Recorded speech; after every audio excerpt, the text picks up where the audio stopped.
those nationalities whose sovereignties are, lumped together in the political union called Nigeria, currently defined by the 1999 Constitution.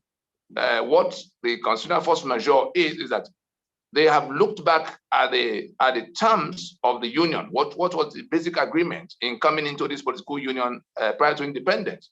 We were supposed to be a federation. We were supposed to be a secular union. We were supposed to be a union of equal partners where life is sacrosanct. And so our compatriots in that union have departed from all of this. We are no longer a federation. We are no longer a secular state because some people impose the Sharia. As you can see, I'm sure we're familiar with this map now. The 12 contiguous states of the Far North that simultaneously imposed Sharia in year 2000, taking us away from being the secular union we thought we would be. And it has come with grave consequences that have become an existential threat to the rest of us, because it's in that going towards Sharia that we saw Boko Haram coming along and all kinds of other factors. So the rest of the union operating like we go back to the map. The rest of the NINAS alliance is the cooperation between the lower Niger, that is the south, south, southeast as we have them today, the Yoruba bloc and the middle belt. The three blocks are under siege of this invasion that we have seen coming from those elements that embrace Sharia. And it was those same elements from that part of the country that imposed the constitution that took us away from being a federation into the unitary state we have now, in which everything is centralized: security, infrastructure, elections, everything that should make us a union that will work in the diversities we have. And so the constitutional force majeure is to declare an emergency. The owners of the sovereignties that are now appropriated, are hijacked and appropriated by the Nigeria, different from the Nigerian Federation that our fathers signed up to in Lancaster House. And we say it has come to where we have to make a choice between life and death in saying that we did not make the constitution that has now defined that union and put us, made us slaves in our own homeland, vulnerable from all sides to be slaughtered the way we are being slaughtered. Our assets having been seized by the instrumentality of that imposed constitution. So we said we declare that emergency with a 90-day notice to the Federation of Nigeria as represented by the federal government of Nigeria, after which we may be reconsidering our allegiance to that constitution. Anybody can interpret it the way they choose to interpret it. And that action was launched on the 16th of December in 2020. And there are 130 signatories, like I'm sure you've seen. So what's, my question following up to that will be, yes, of course, on the 16th of December 2020, the Nigerian Indigenous Nationality Alliance for Self-Determination, that is the NINAS, basically agreed, or rather gave this notice of grave constitutional grievance issued within, that they're going to ultimatum of 90 days. The question is, you've touched on it now, Nigerians who want to know, if this 90 days elapse, what then happens? Yes, we wrote into the proclamation itself. The paragraphs, if you check the 2-3 paragraphs leading to the 5 points of demand, you will see in clear terms what we wrote into the proclamation that we were going to do, that we will have to reconsider our allegiance to that constitution. Now, for anybody to be able to interpret that, in case those who are not familiar with what we're talking about, or those who pretend they do not understand.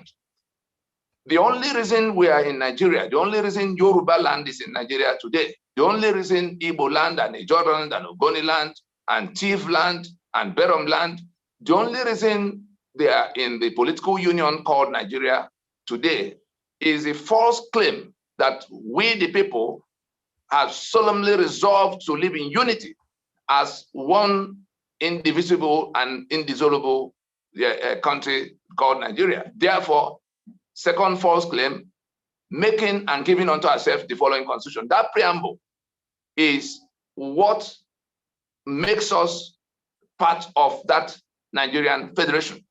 And so we have taken the last 21 years to establish that we did not make any constitution, because the constitution was imposed by decree number 24 in 1999, promulgated by Absalom Abaka and his Armed Forces Ruling Council of the time.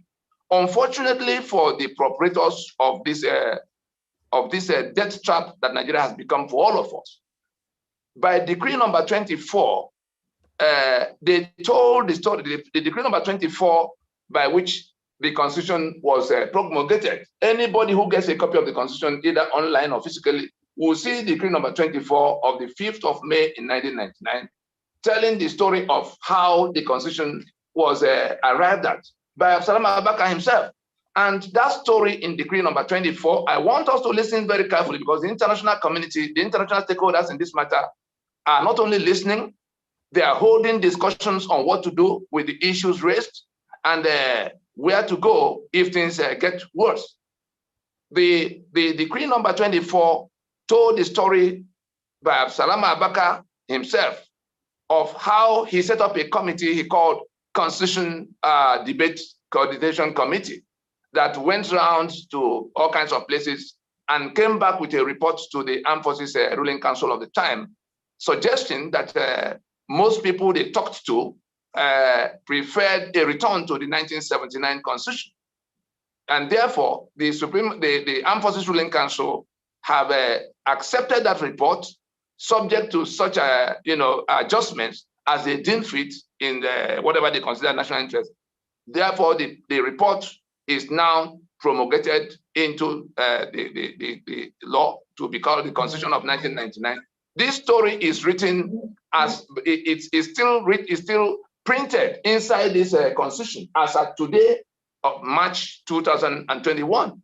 And so our contention, because when you go from there to the preamble, to the preamble that claims the exact opposite, that we the people means we the Jaw, we the Ogoni, we the Igbo, we the Bero, we the Yoruba, we the Jokum. That preamble pretends that we have sat down. When you say solemnly and firmly resolved, it is because we have discussed, like we discussed on the way to Lancaster House in 1959, all the way from 1953, when the motion for independence was defeated by the Northern delegation. All those discussions of what are the terms, have we agreed to be in one union? If yes, what are the terms upon which we are submitting our lands, our sovereignties, our people?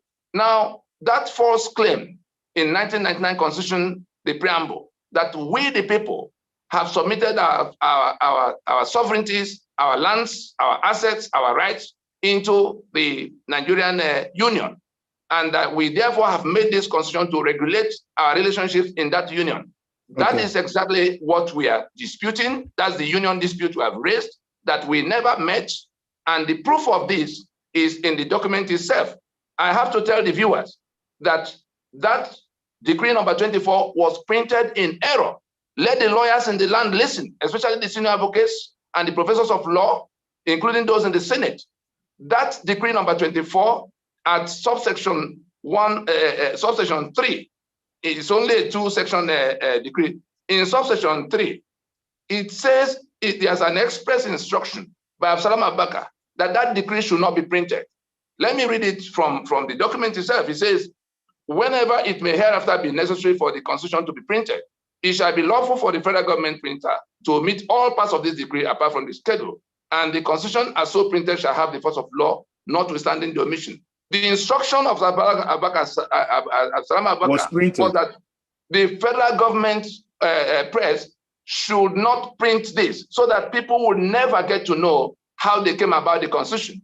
It would therefore begin with we the people. Sorry, if I might interject here. So what you're saying is the Constitution of the Federal Republic of Nigeria was printed in error. No. That decree number 24 completely negates the preamble that imputes the authorship of this constitution to us. You understand? The preamble claims that we met and therefore decided to submit our sovereignties together. And therefore we made this constitution. And our contention is that we did not, because the authors of the constitution also know that it is only the sovereign constituent components of Nigeria that can bring their sovereignties together to form a union. If you thought I was exaggerating, you come to section 14.2.1 where they made that admission, that sovereignty belongs to the people from whom government, through this constitution, derives all his powers and authority. It is in the pretense that the owners of the indigenous nationalities, the owners, the constituent components, have met and decided to submit their sovereignties together. It is in that false pretense that they went about doing all of what they did, and they brought it about by decree. If that decree was not printed, it would have been very difficult for us to come 21 years after to say we didn't make the constitution. Thank you very much for that wonderful presentation. Now, can I move back to Professor Banji Akintoye? Professor Akintoye is an academic, a historian, a writer, former president of the Yoruba World Congress. Professor, if he's still with you, I say welcome to the program this evening, sir. Thank you. Thank you very much. Tony has made the case, but just to emphasize an area of our case. When we entered into the Nigerian Federation in the 1950s, as a result of very careful negotiation over time by our leaders and the leaders of the North and the leaders of all the peoples of Nigeria, our deliberate decision, our well-considered decision was that we were going to enter as a federation. And there were regions, and the ethnic groups in each region were agreeing together to subscribe the sovereignty of their region to the Federation of Nigeria. That's what we agreed to. The result is that each region had its own constitution. Each region had its coat of arms. Each region had its own flag. Each region was in control. Each region controlled its resources, took its own development decisions, implemented its own development decisions, and even had a representative in London called the High Commissioner for the region, who was responsible for the external relations of the region outside of Nigeria. So that is the arrangement. Under that arrangement, everybody knows that our regions made considerable progress because they were free to do what they wanted to do. But since 1962, gradually, I mentioned 1962 because that's the time that the first assault was made on the regions, on the Western region. And it has gotten worse and worse and worse. So that by 1999, all of the changes that have been included in the Constitution of Nigeria progressively towards centralizing everything were now put together in the Constitution called the 1999 Constitution. And apparently because the people who put that Constitution together knew that it could never have passed through any sort of review by the people of Nigeria, any sort of approval by the peoples of Nigeria. They decided to do it secretly on their own. And then they decided to impose it upon all the peoples of Nigeria by a decree. And so that people may not know how the Constitution came into being, they wrote an instruction in that decree that whenever the Constitution is published, is printed, the decree must not be printed with it.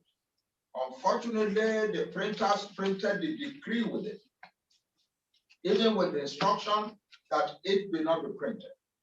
So we know now, and the whole of Nigeria knows, the whole of the world now knows, that this is what has happened to us. So we are living under an arrangement that we never subscribed to, that we never approved of, that we never endorsed. And the result is that the Constitution of 1999 has created a situation in which the federal government is in control of everything. Just one example, or very significantly, not just one example. All the powers, responsibilities, and duties of government in Nigeria are divided into 98 headings: education, transportation, resource control, police, military, etc., etc. Everything, 98 different items. Of those 98 items, 68 were made to be exclusive, to be under exclusive federal authority out of 98. In the 1950s Constitution, the powers of the state, of the regions, were so much that they could do whatever they wanted in their regions. And it is they who agreed how much authority they were going to give to the federal government. Now, in the 1999 Constitution, it is the makers of the 1999 Constitution that now decide that almost all powers in Nigeria would belong to the federal government, and had the heading to the region. So they decided 68 of the 98 items of power and influence and authority in Nigeria shall belong to the federal government, and the remaining 30 will belong to the federal government and the states together. So that, for instance, the federal government is in charge of security. The state government is also in charge of security. But if the authority of the state conflicts with that of the federal government in any of these 30 items, the states must bow out, and the authority of the federal government must be supreme, must take over. So that in effect, the federal government is in charge of all the 98 items, and the state governments really have no exclusive authority in anything. The result is that we have governors, state governments that are essentially impotent entities. We have governors who are constantly running to Abuja, who must live upon Abuja in order to finance their government. We have state governments that have very little authority on development. And so you will find that in many of the cases in Nigeria, there is very little that the state government can do. I will one clear example in the past 3 or 4 weeks. The Fulani are invading the Middle Belt and the South in a massive way. And in the South, they have developed this strategy of putting themselves together in the deepest forests. And from there,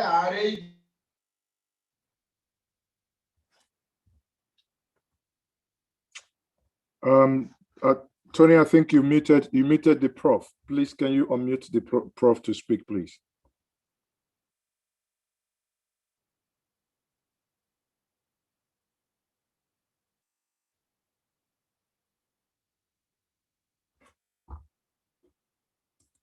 Can you unmute, please? Within 24 hours, the federal government countermanded that.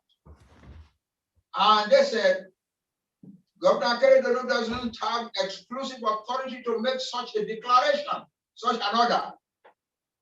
And that he should have first of all cleared with the federal government, because the federal government also has responsibility for security in all those states. And in the end, thank God for the bravery of Governor Akintoye.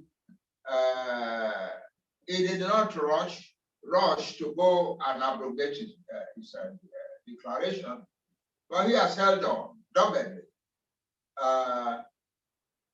2 years ago, or less than 2 years ago, we, the people of the Western region, thought that all this Fulani something, it would be wrong for us to just ask our people, go defend your land, all you young people, form vigilante in the bush and defend your land, and so on. That would be disorderly. We Yoruba are not a disorderly people. So we advised our governors, create an agency, a regional agency that would train people who will be ordered and commanded in an orderly fashion to resist the Fulani terrorism in our rural areas. So they created something they called Amotekun. Okay, Prof. Before stepped in to say immediately that it is illegal. Prof, and before you done everything since then to make sure that Amotekun is heavily compromised. Prof, if you can hear me, before you dive in more into the regional security outfit, let me piggyback something here, Prof. You've basically said how we got where we are today.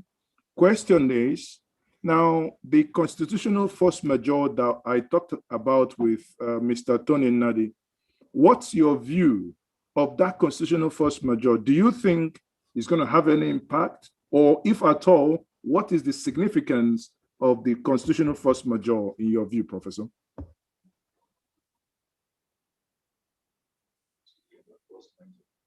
That for me? Yeah, that's for Prof. Yes, that's for Prof. Yes. No. Is it possible? I don't know the sitting arrangement there, Tony. Is clear.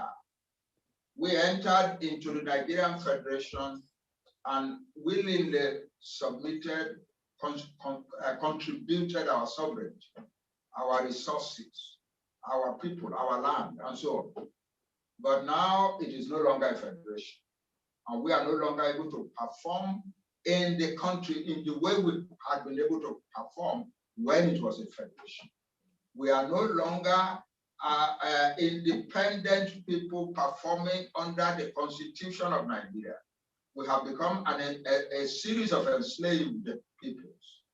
And therefore, the force majeure thing is that we are no longer able to perform the duties that we are supposed to be able to perform under the Constitution.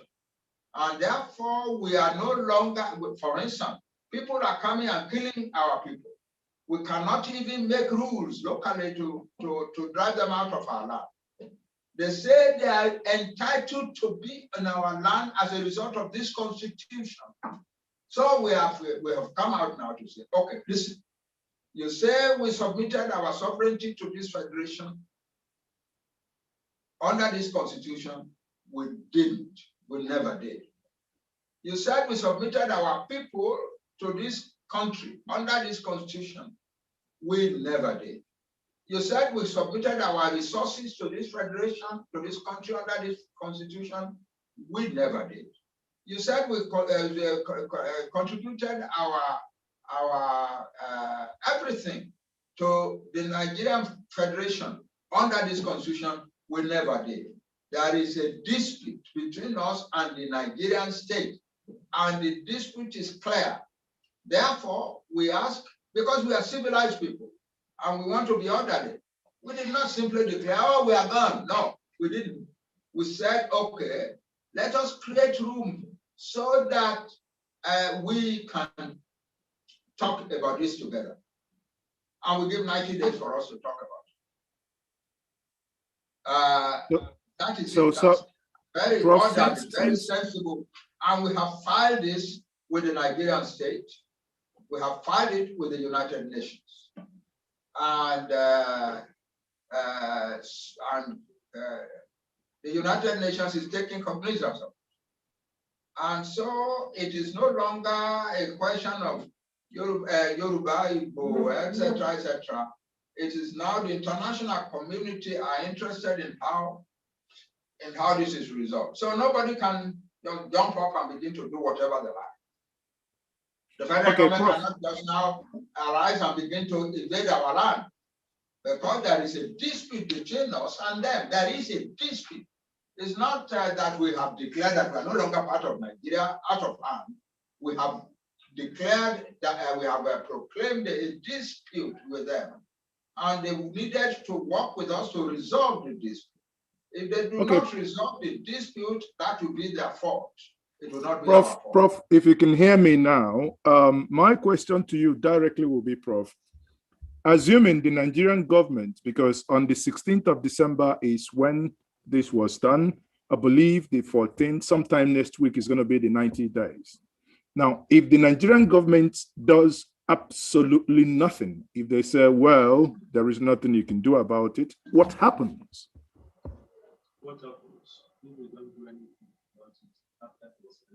If they don't do anything, there is nothing they have to do. It is we who must decide what we want to do. So what do you do then? And if I can come in, we wrote into the proclamation the 3 paragraphs leading to the 5 points of demand, and I'm going to touch very quickly on them so that people listening can understand the nature of the dispute we have declared and the demands we have made and what is going to happen if those demands are ignored. Okay. What we said we Tony. were going to do. What we said we were going to do. Those 3, the alliance territories. We said we are going to reconsider our allegiance to that constitution. We are tolerating that constitution only for the sake of peace as at now. And in those 5 points of demand, we already offered those who are running Nigeria on the basis of that fraudulent instrument, because it is a forgery. And we've gone to court to say so since 2007 with 10 plaintiffs that include the late Chief Enohoro, the late the late Sisi Ono, Professor Woloshenka, Bishop Bonigi, Fred Agbegbe, Asari Dokubo, Uwazurike. At the time they were standing trial for treason. That was the suit. That was what collapsed their treason trial in 2007. It happened that the lot fell on me to file that suit after we had called a meeting of the owners of Nigeria that came out as Pronaco in 2005, that lasted into 2006, in which we had 164 ethnic delegations that came, including all of the groups that were carrying arms against the Nigerian state at the time. Asari's Niger Delta Volunteer Force, Ghanaian OPC, Wazurike's Mansop, and all of, we persuaded them to keep their guns aside so that we could come back to this discussion under the roof. And it was at the point we had reached a consensus with a draft constitution that could have taken us back to being a federation, because we have departed from being a federation. It was at the point we finished that we then went to court to place an orderly process by which that constitution that we did not make will be eased out. And we offered an 18-month transition to those who were running Nigeria at the time. They, of course, carried on as they deemed fit. We realized that we needed to bring these issues to those who were in the Niger Delta. It was demand for resource control. We went explaining to them that it is the constitution that took their oil and gas. In the Middle Belt, the killings have started in in Plateau, going down to Benue and Taraba. We went to explain to them that it is that constitution which they did not make that took away the guns from their hands and put in the hands of those who are coming to kill them. We went on to explain to the Yoruba. It took a bit of time. We went to the international community to explain to the stakeholders there. We went to the UN. We went to the US. All the departments of government that will have something or the other to do with this. As the years were going by, more and more people were waking up to the true source of their problem. Look at these young people that came out protesting about and talking about SARS. It is, we again engaged them Let those listening take note. We did engage them. We were part of the decision of them pulling back from the street so that they could understand the source of the problem better, so that the next time anybody is going to engage this problem, it will be engaged on a scale that will tilt something somewhere, because it is our life that we're discussing. Those who forged our signature and put on a document that sees our assets, that has now exposed us to existential threat in the magnitude we have seen. It's not enough for the assets to be taken. We are now to be killed so that those assets will belong permanently to the people they have brought in. And I tell you, in that, in the map I showed you before, the fact that the 12 contiguous states that imposed Sharia acted simultaneously. Our interpretation to it is that they have exercised, they have seceded from the secular union, and they have exercised their right to self-determination. That's the interpretation of the rest of us. And we have no quarrel with that at all, since they are still in their space. What has happened is that the rest of us have also stepped into our right to self-determination. And that was what we declared on that 16th of December to the hearing of the whole world. And those who want to carry on in Abuja, pretending nothing has been said, let us realize that there are people from these alliance territories. They are senators, they are house members, they are ministers.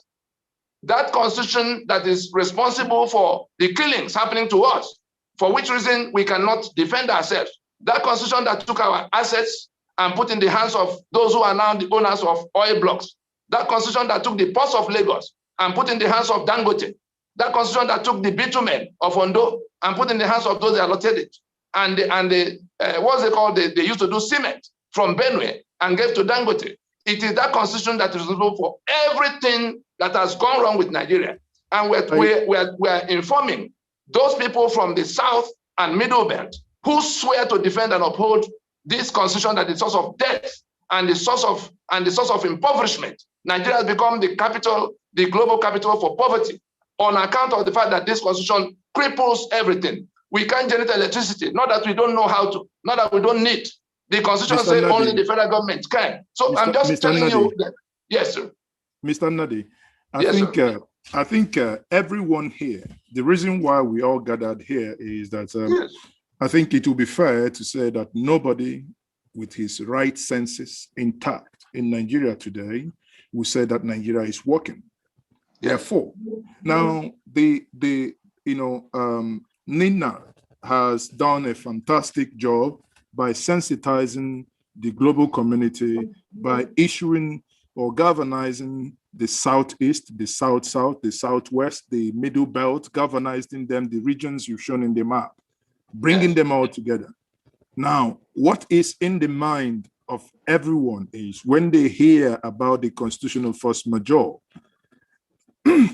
it appears to the minds of some, they might be thinking, okay, we want to go away from this meeting with the following XYZ instructions.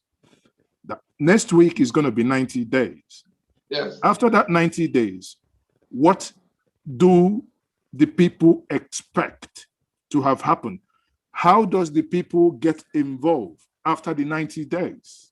Thank you. There are two things very quickly. We're still about 10 days away to the end of the 90 days. Our friends in Abuja can turn up at the last minute. You saw them rushing to the National Assembly. You saw where, what's his name, the body bag governor in Kaduna. You saw the event at which El Rufai and Fayemi and Enyina Baribe were talking about rushing to National Assembly to go and return the oil and gas assets of Niger Delta, rushing to National Assembly to make sure that state police commence now, rushing to National Assembly to make sure that all kinds of things, speaking to the grievances, the specific grievances raised in that in the demands we made. And so what they're trying to do, and this is very critical, they want to take us to the National Assembly. And we also saw these elders, whatever, eminent elders, for whatever they call themselves. Our contention our position in NINAS is that the National Assembly, the legislative mandate of the National Assembly does not extend to constitution making. The constitution making is the exclusive business of the sovereign components of Nigeria, like I read out in section 14.2a. And therefore, anybody who is going towards the National Assembly for the resolution of the sovereignty questions that have been outstanding since 1967 is actually dragging us into some kind of compounding the treason that Absalom Abaka and his confederates committed in 1999. And so we are now talking to, our sovereignty does not belong to government. Those professors of law who cannot tell them that now are going to have to contend with those who have been killed in the Middle Belt, but who now realize that it was a forgery. It was their signature that was put on a document that brought them to what they are suffering now. No, may I interject what here? They will be doing? No, I had to. What they will be doing after the 90 days, when we take the next step. Of course, there will be some more actions that will be outlined on the 91st day. I can tell us that now, that people are going to have to know what to expect next. And the central thing that will be on the table is that the political parties, the constitution is the source of all the problems. We already know that. The life of that constitution is renewed every 4 years by elections, only elections. We all know that. Political parties are the only entities that contest election in Nigeria. That was what came out from the Supreme Court case of Amechi. Number 3. Number 4, all the political parties in Nigeria, PDP, PMP, APC, subscribe to that constitution, that fraudulent constitution, because of the benefit it gives them.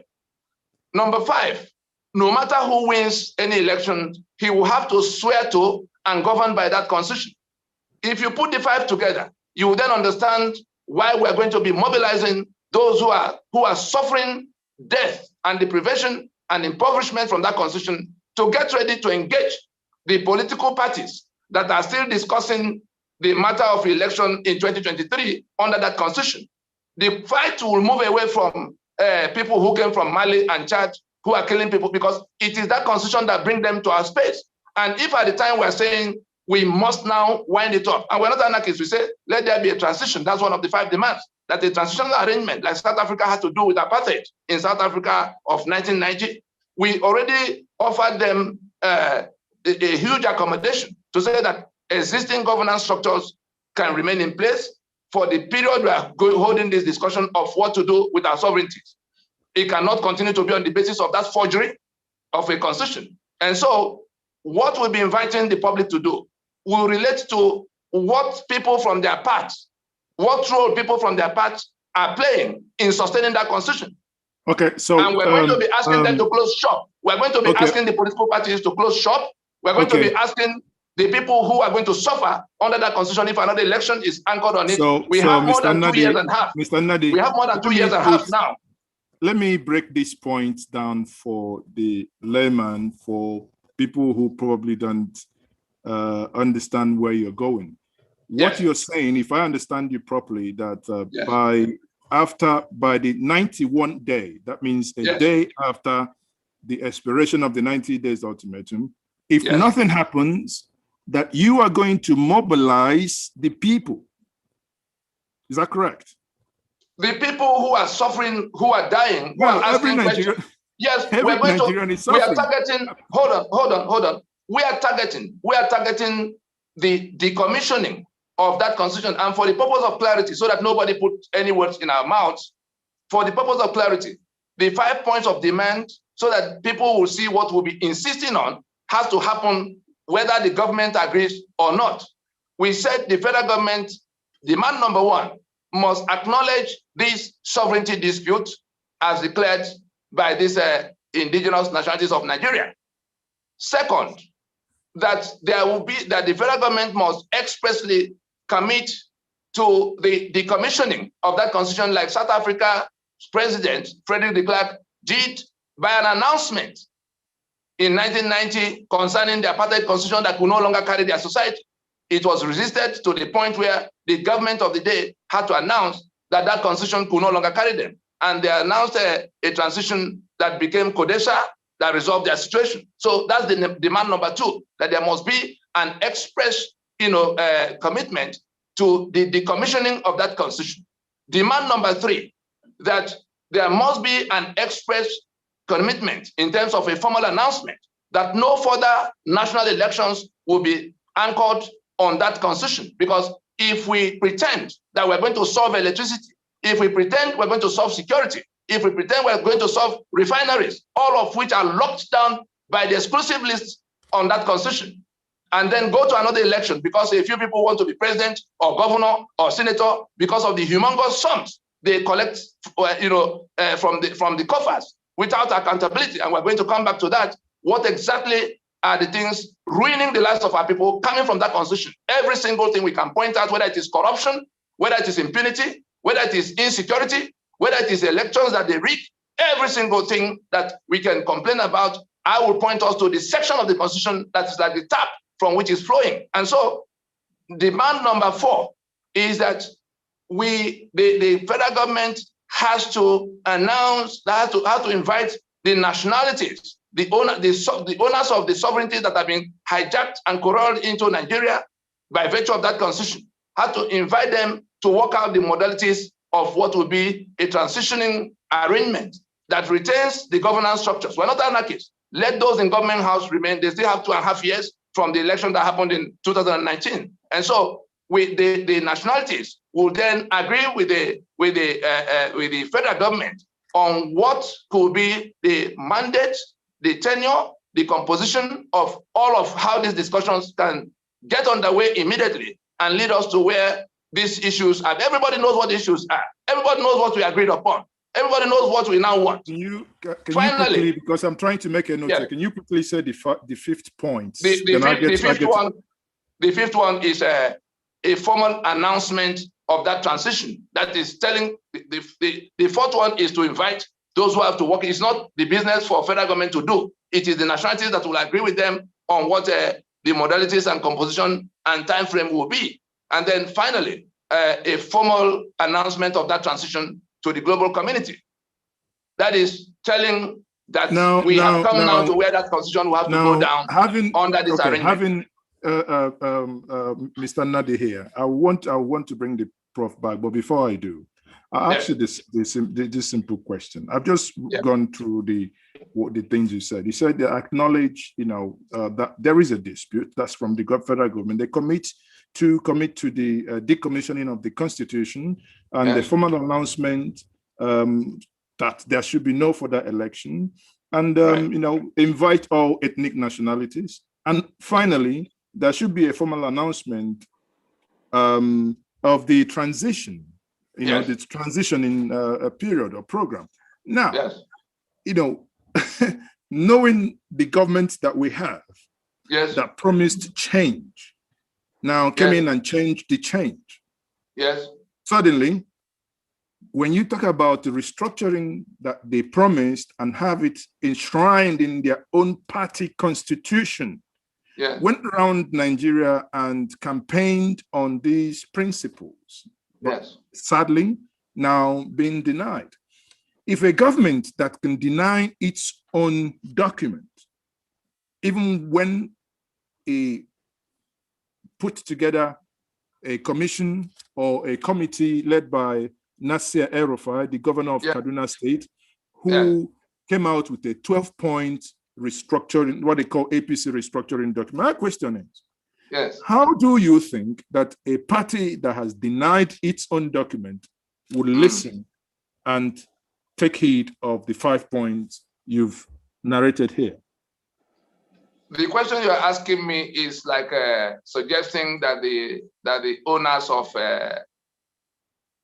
of a company will have to depend on what the managers of the company will do. Well, if the managers of the company have AK-47 and the owners are just standing there with bare hands, there is nothing they can do. It is the danger right now. The danger right now is that it is that forgery of a constitution that creates that situation. And the action of 16th of December has already invalidated that constitution. Anybody may pretend they don't understand it, but let me remind us that in July of 2020, Professor Awalu Yadudu, who was the midwife of how that constitution was smuggled in 1999, remember he was chief legal advisor to Abacha, and then having prepared the constitution that would have kept Abacha. On the issue of Yadudu, I once had him on this program and yes, put that question straight to him, and he denied it that that there was a committee that did the job of that. Even the former Hanese president, the Minister of Information under the Abu Salami government, also affirmed that they did not even see the constitution until even after the president Olusegun Obasanjo was sworn in. So yeah, exactly our point. Okay. Exactly our point.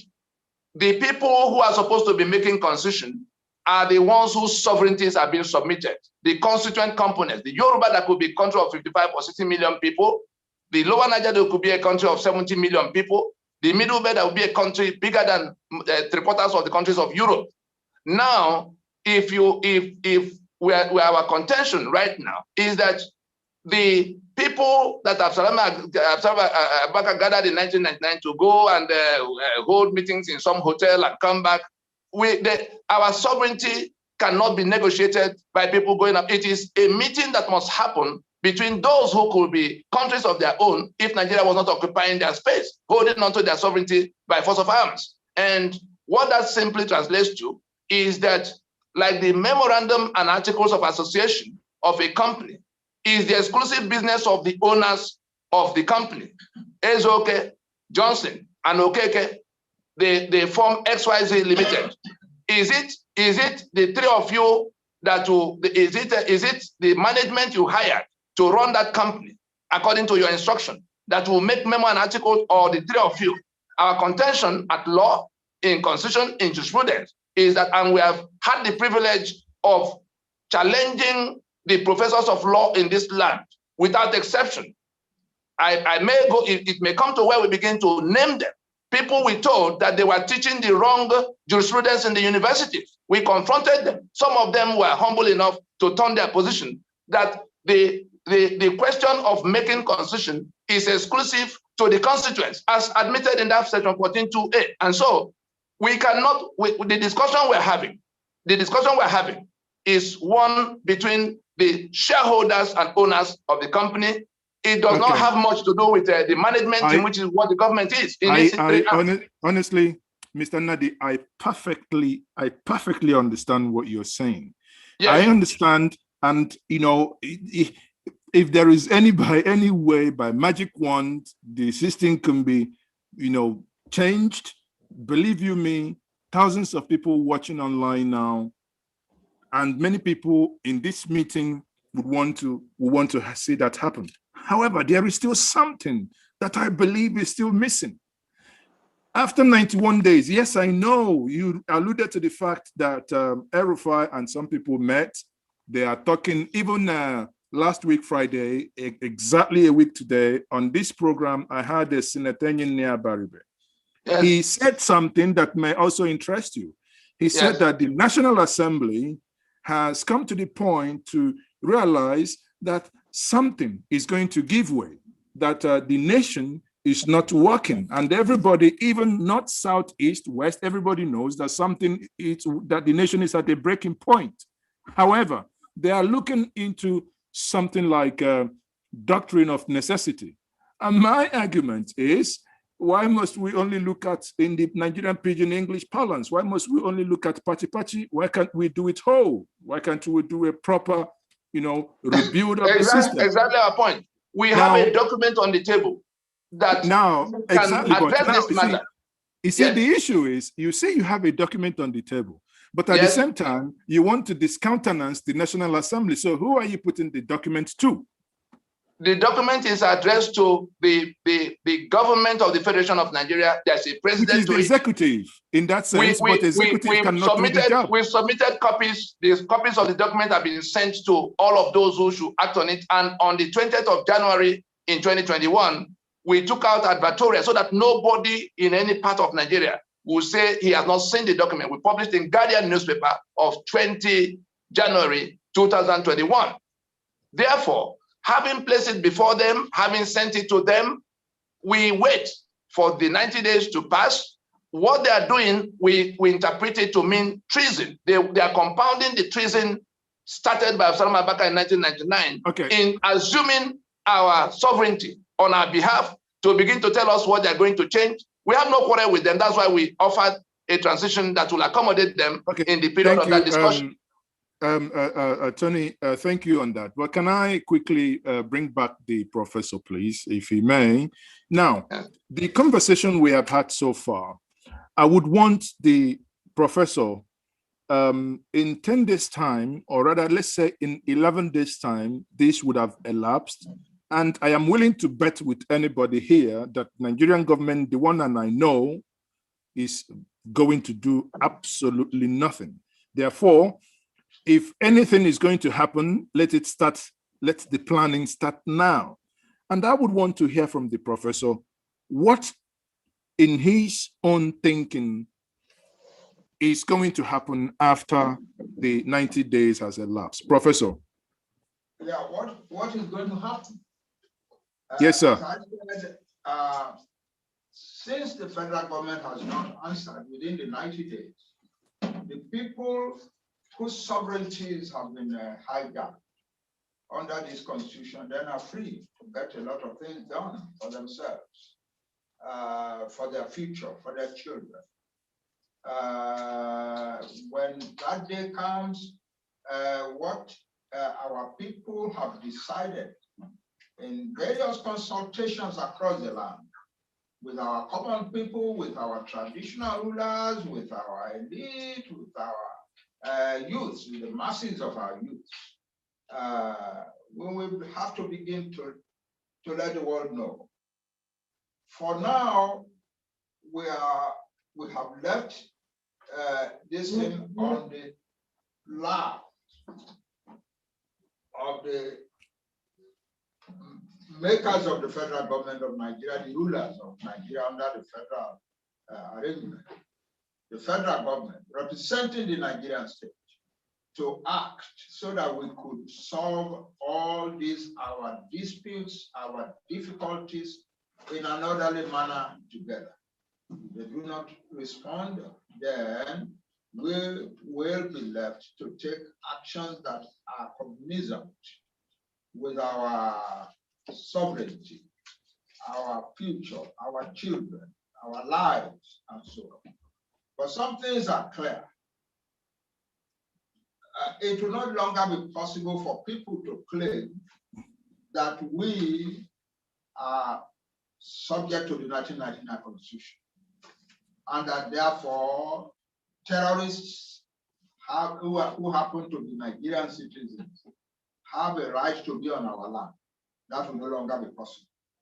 It will no longer be possible to restrict our governments from taking actions for defending our lives.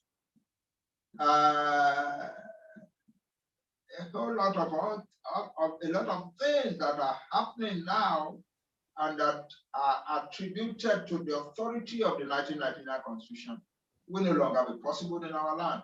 We don't want to state it out now or in extenso, but we say that 91 days after December 16, the whole ball game would have changed. That's all. Okay, Prof, that after the 91 days, a whole lot would have changed. And we are talking about 11 days, probably from today. Now, you said something that after the 90 days, quoting you now, we have to begin to let the world know. The question, Prof, does it mean that in the last 90 days, there were no efforts to let the world know what is about to happen? No, I think you misquoted him there. I already said on the program that we address the global audience on the 16th of December. Foreign media, it was live, was relayed live globally. And we've sent copies of the proclamation to all of those in the international, from the UN Security Council. In fact, there's a petition that's ongoing now, addressed to the UN Security Council, so that everybody can see, that everybody else knows that this is what these people are talking about, the US government. And we didn't just jump up with this force majeure in 2020. Remember that a series of democratic processes that included solemn assemblies of these nationalities, these sovereignties. In 2015, we met in Port Harcourt, solemn assembly of the peoples of the Lower Niger. Let those who are listening click on YouTube so that they can see it, and see that Ijaw and Ogoni and Anang and Efik and Igbo gathered under one roof to declare that this constitution could not remain the basis of the federation to which they would subscribe. The Yoruba did the same. That's April 27, 2015. It's still on YouTube. Solemn Assembly of the Peoples of the Lower Niger. Everybody can click it and find it. In 2017 at Adamasingba Stadium, the Yoruba came out for the same purpose, massively, with their governors and their traditional institutions, their key political actors. They filled the stadium and they told the global community that they will not be willing to continue to be part of the Federation of Nigeria under this imposed 1999 constitution. On the 18th of July in 2018, the peoples of the Lower Niger, of the Middle Belt, the Tiv, the Berom, all of them gathered in Makurdi and did the same exercise. It was after these three blocks, which reject the Sharia that have been imposed by our compatriots on that upper flank, that have rejected that constitution as basis of the union. It was after these solemn assemblies that we went on to the next step in the processes that had lasted these 21 years to come to the December 11, 2018 Freedom Park Proclamation. Let those who are listening click and find out what is in that freedom, because that was the point at which the Nigerian Indigenous Nationality Alliance came to the table, was inaugurated, was the inaugural outing, December 11, 2018, Freedom Park Proclamation. That was where these three blocks that had done these processes from Pronaco in 2005, 2006, observed by the US Observer Mission and European Union Observer Mission for 2 years, sitting at plenary in Lagos, in Port Harcourt, in Enugu, in Jos, in Kano, and coming back to conclude in Lagos. Now, I'm just informing you all the processes that preceded this talk about not proceeding to another election, because that was what Freedom Park Proclamation put forward, that all of these people who reject this constitution as basis of union are not going to be eager to go to further election that will renew the life of that constitution. And 2019 election was so close. We decided to allow them proceed, but we went to the international arena to tell them what was happening to us, that our compatriots in the Nigerian Union, having imposed Sharia, had invited ISIS to our space. We saw when ISIS and Boko Haram joined the forces in 2014 to become ISWAP, and they went on doing all of what they did to get their way to power, and immediately they got to power, we saw that that same force was redesignated and redeployed as Fulani herdsmen. They are the same, one and the same. And we saw before then that Boko Haram had nominated Muhammad Buhari as their spokesman in Saudi Arabia when Jonathan was pressured enough to call a meeting. We have seen that same Muhammad Buhari, who, by the way, was a part of the Fulani delegation that came to the Pronaco in 2005, 2006. Syed Abubakar was part of the Fulani delegation that came. Everybody, Ijaw came as Ijaw, Yoruba came as Yoruba, Ogoni came as Ogoni. Muhammad Buhari was part of the Fulani delegation that came. Syed Abubakar was part of the Fulani delegation that came. Ask them. You can assess them today to find out whether we didn't put all these issues. 2005, 2006. And then we arrived at a consensus that will have set us back to becoming a federation one more time. What did they do? Oh, they have seized the enterprise. The managers of our company have seized the enterprise and now telling us that they are the ones who have to determine what the contents of our memo and articles will be in Abuja. Okay. Okay, Tony, there you brought in election mix to it. I would come to Prof, in a moment. But if you may, very, very short, if you can answer this question.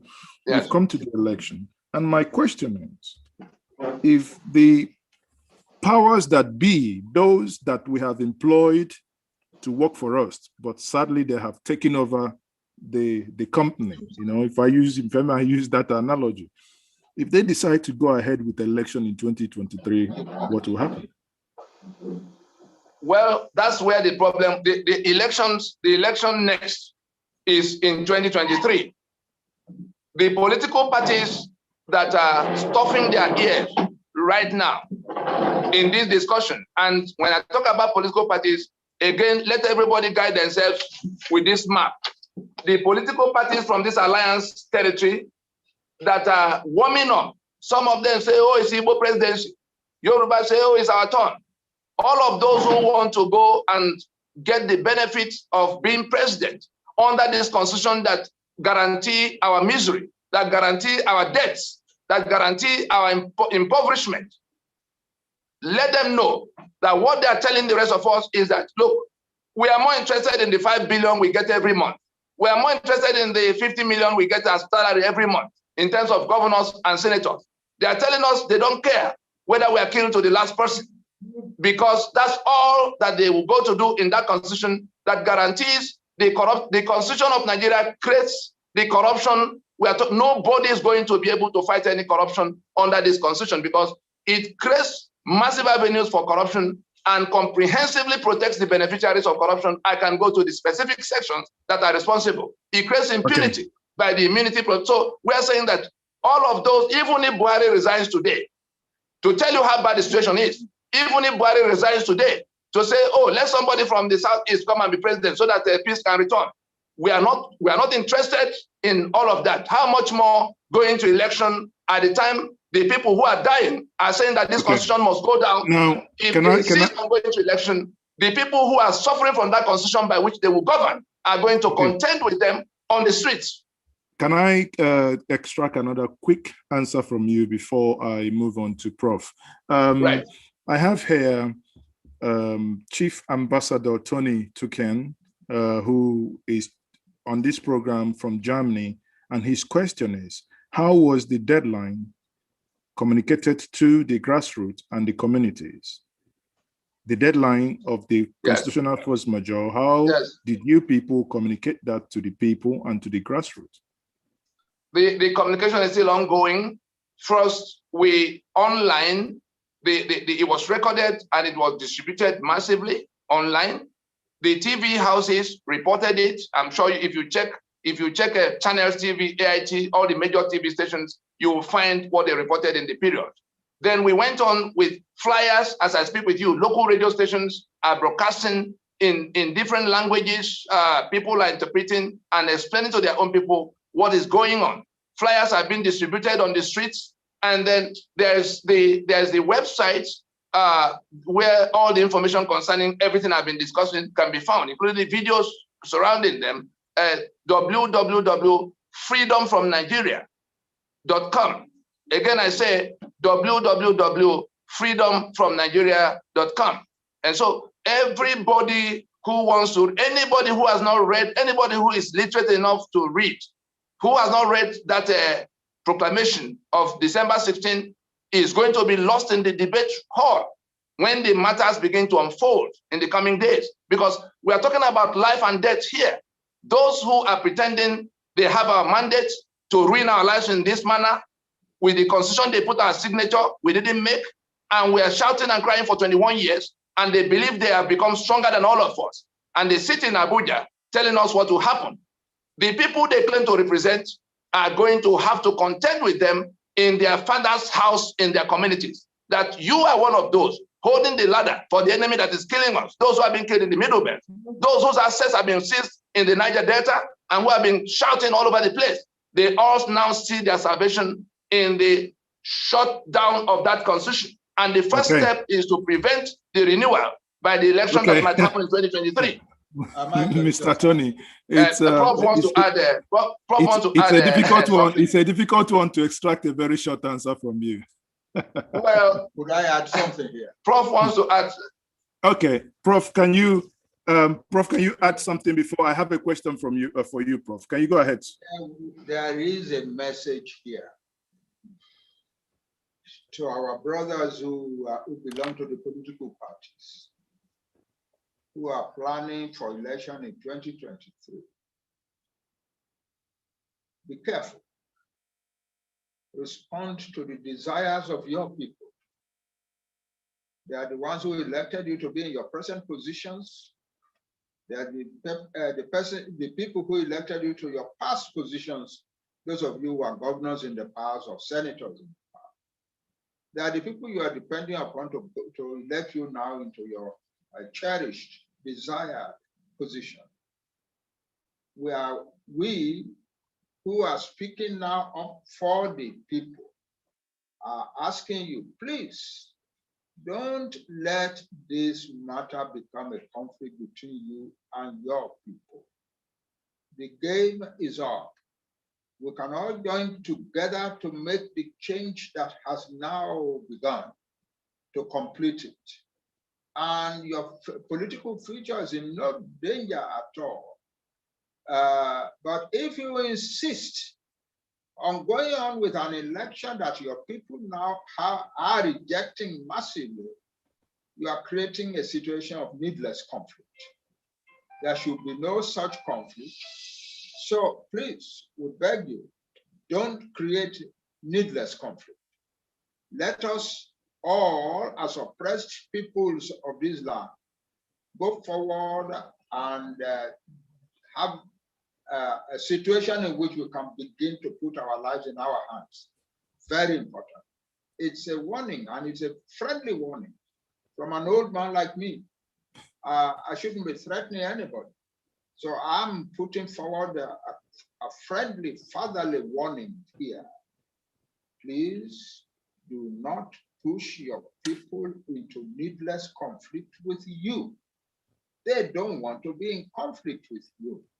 But they will go into conflict with you if you continue to push them into slavery. Thank you. So, Prof is applying persuasive psychology here to apply ask the people that are representing us to obviously do the needful, what the people want. Prof, now that I have you, you once said that the Yoruba people are only agitating for freedom, but never demanded the breakup of Nigeria. Mm-hmm. Now, if they are demanding for freedom, but they are not demanding for the breakup of Nigeria, Prof, I will ask you, sir, how can you make an omelette without breaking eggs?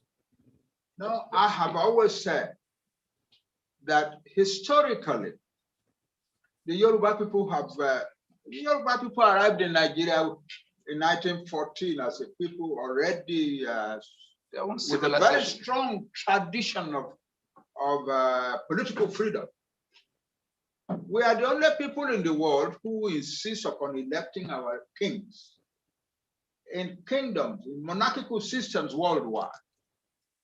When the king dies, his son, usually his first son or daughter or whatever, takes it, and the people have no voice in the matter.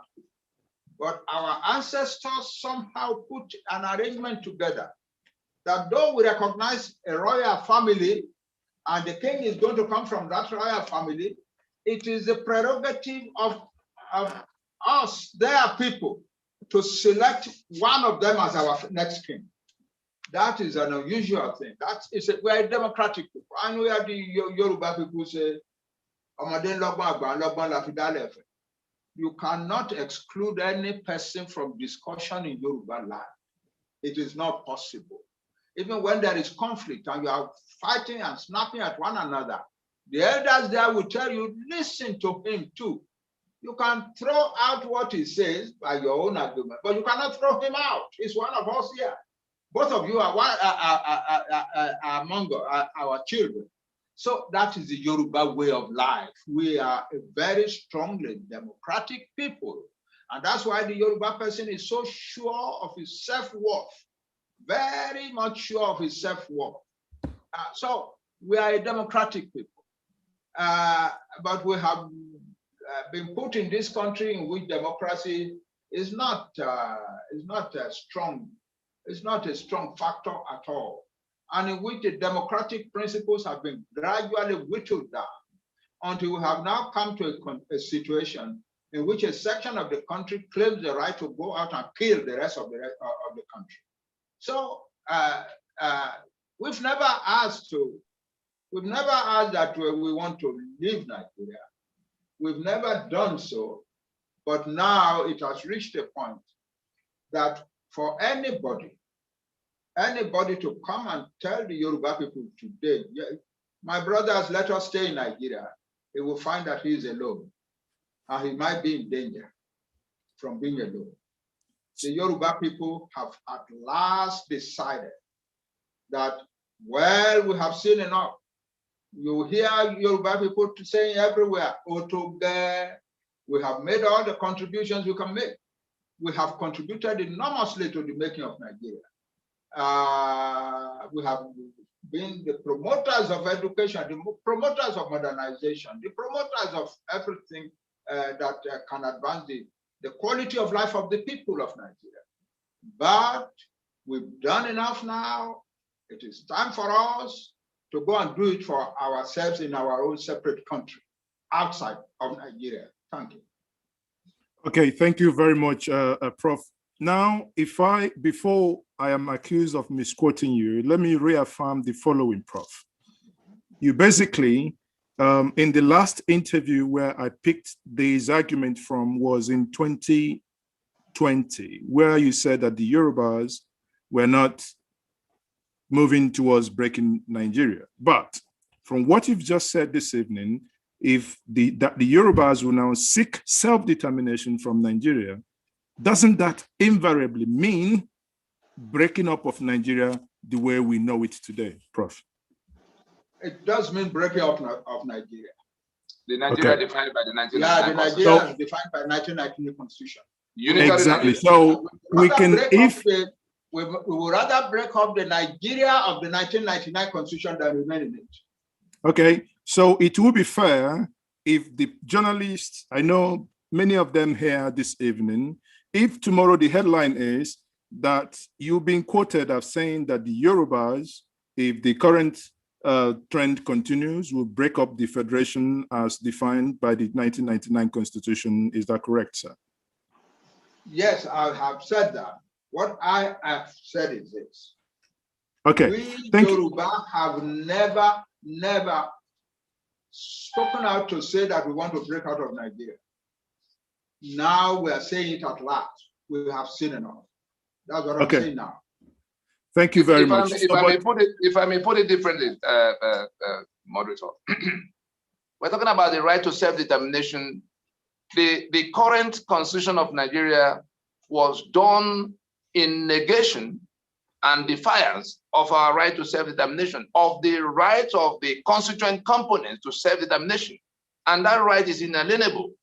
Now, there is an instrument from the UN. I want us to pay close attention. The United Nations Declaration on the Rights of Indigenous Peoples. I can inform us here now that soon, immediately after the PRONAPO processes that ended in August of 2006, and we had a draft that would have taken us back to being a federation. The next thing we were concerned with was how to take down, to ease out the 1999 Constitution. We didn't want any commotion. All the people who were waving Biafra flag and Odua flag and shooting all over the place and breaking pipelines, we were the ones who prevailed on them to say, look, let us put an orderly process into it. And we went to the places of decision making between New York, UN headquarters, and the US and some other countries that had stakes here, to explain to them what we were rejecting, what we were complaining about, and that it has become a question of life and death. And so the remedy to the bondage we're in, the remedy to the enslavement we are suffering in our ancestral space is called self-determination. What the Prof is saying is that the Yoruba has come to the point where having tried everything else to get the Nigeria working, but those who insist they are born to rule others, insist on their feudal worldview, insist on Sharia, insist on rejection of union of equal partnership. El-Rufai actually said it on national TV that we cannot expect to be in the union of equal partnership with them in terms of they having conquered the rest of us. And our sovereignty has been compromised on a scale that has now become an existential threat. We saw the governor in Banji that turned around to say to us that Fulani from all over Africa belong to Nigeria. We saw our borders that were thrown open by Fulani elements, including the president of Nigeria, to receive them from everywhere. And we saw them pouring in. During the COVID-19 lockdown, we saw the number of them that came and ended up on the shores in Port Harcourt and Lagos and all kinds of southern places. And we were wondering, who was enforcing this lockdown? Why are these people able to pass in this number? So you see an orchestration with what Bala Mohammed confirmed to us about Fulani belonging here. Our charge, what we have laid before the international community, and I was privileged to have been the one that went to Capitol Hill to tell the senators and the House members who were conducting inquiries into what was happening in Nigeria. And we made it clear to them that our sovereignty has been compromised on a scale that has become too much danger for us to continue to endure. Our borders have been thrown open, and those people who came in are actually killing off people in communities. Whole communities are wiped out, and we see populations of Fulani. Even the government had admitted it severally, that the people killing people are Fulani from outside. El-Rufai said he had gone to 14 different countries to pay them money.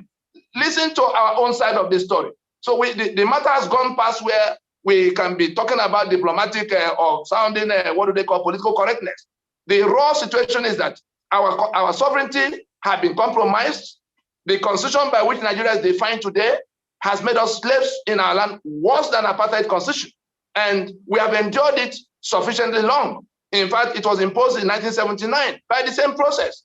The military, having overrun everybody from 1967, that they toppled the federation we had, broke down the 4 regions that had autonomy into 12 states. That was how we came into the unitarism we're rejecting now. It is unitary Nigeria that we're rejecting. Let it be made clear. The unitary Nigeria defined by 1999 Constitution imposed on all of us.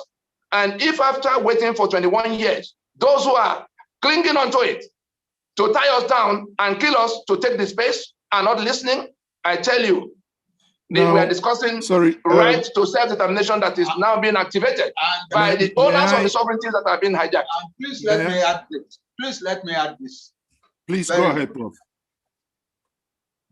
As long as the argument over centralization, restructuring, constitutional reform, etc., remained at the political level, it was still possible for the Yoruba nation to stay in it, and because we think we can argue better than other people. But it's no longer a political situation. This is a situation of war. A section of Nigeria has declared war on the other sections of Nigeria. The war is going on. That is not a matter of conjecture or argument or intellectualization. There is no intellectualism involved in this. It's the raw fact that we are under invasion, that our people are being killed, that our farmers are abandoning farms altogether, that in some parts of our Yoruba land, people have fled their villages and have formed a refugee community in another country. It has never happened in the history of the Yoruba people. And should we stay in this federation just to keep a federation going and let our people continue to suffer these things? The answer is no. It is not a question of intellectual argument at all. It is not a question of political correctness. This is a question of survival. We Yoruba are faced with an existential threat, and we have decided that we will not continue to suffer that existential threat. The Yoruba nation has determined to live, and we will live. It's simple. It's as simple as that. Now, Prof, if I may ask, is there any timeline associated to the last point you just made? Pardon, I didn't get that. Timeline. Is there any timeline? Let me take on that as the spokesman of the Ninas Alliance. I know. Sorry, Tony. Here. No. We have a document before the country. We have a document before the country. If you isolated the Yoruba case from it, I want those listening to look at it holistically, because the Yoruba in it, the Eastern Bloc is in it, the Middle Belt is in it, and I happen to be co-convener and spokesman for the alliance, so that I'm able to explain this. And I happen to be the chairman. And Professor Akintoye happened to be the chairman of that alliance. Now, exactly. The timeline hence we tried getting both of you. Yes, the timeline that will be dictated by the attitude of everybody. It is well possible that those we address the proclamation, the demands to turn up and say, okay, gentlemen, let us go do it this way and that way. We get into it. It won't take. You remember when Ekweremadu talked about the length of time it will take to take Nigeria from where it is now to where it should be. He said it should not be more than 3 months when he was in charge of the Constitutional Amendment as Deputy Senate President. We have been through a process that produced what could stand. In Pronaco, I happen to have been the secretary of the Constitution Drafting Committee, headed by Professor Transitional Akintoye. The vice chairman of that committee, Solomon Asemota, the one that is now elder pointing us to National Assembly for how we discuss our sovereignty, and a whole number of people. Now, we have come to where we are saying that it is no longer a question of we're being killed. The people who are killing us are on our space. And so we gave this 90 days to enable everybody read through what we have said, to enable those who want to ask questions, like international community is asking questions. There are people in New York and Washington that are following up very closely, and things are happening in Port Harcourt, in Jos, in Ibadan, everywhere. People are moving progressively towards defending themselves from invaders. And we have explained to them that the constitution that forbade them from picking up arms is now invalidated by our proclamation. If we took the proclamation of one person sitting in one corner of London in 1914 to bring Nigeria to be, I'm sorry for anybody who will think that the joint proclamation of the known leaders of these nationalities, as we see, 130 signatories, that has all the kind of people we saw on that list, and some people sitting in Abuja thinking that who are these ones to talk to us because they are selling 3 million barrels of crude oil and sharing the money unchallenged. Okay. Let us not go in that direction. that's a fine. I'm sorry. I feel that I need to make a few more things clear. Go ahead, Prof. We are faced with a war that can go on according to the people who have declared it for hundreds of years to come.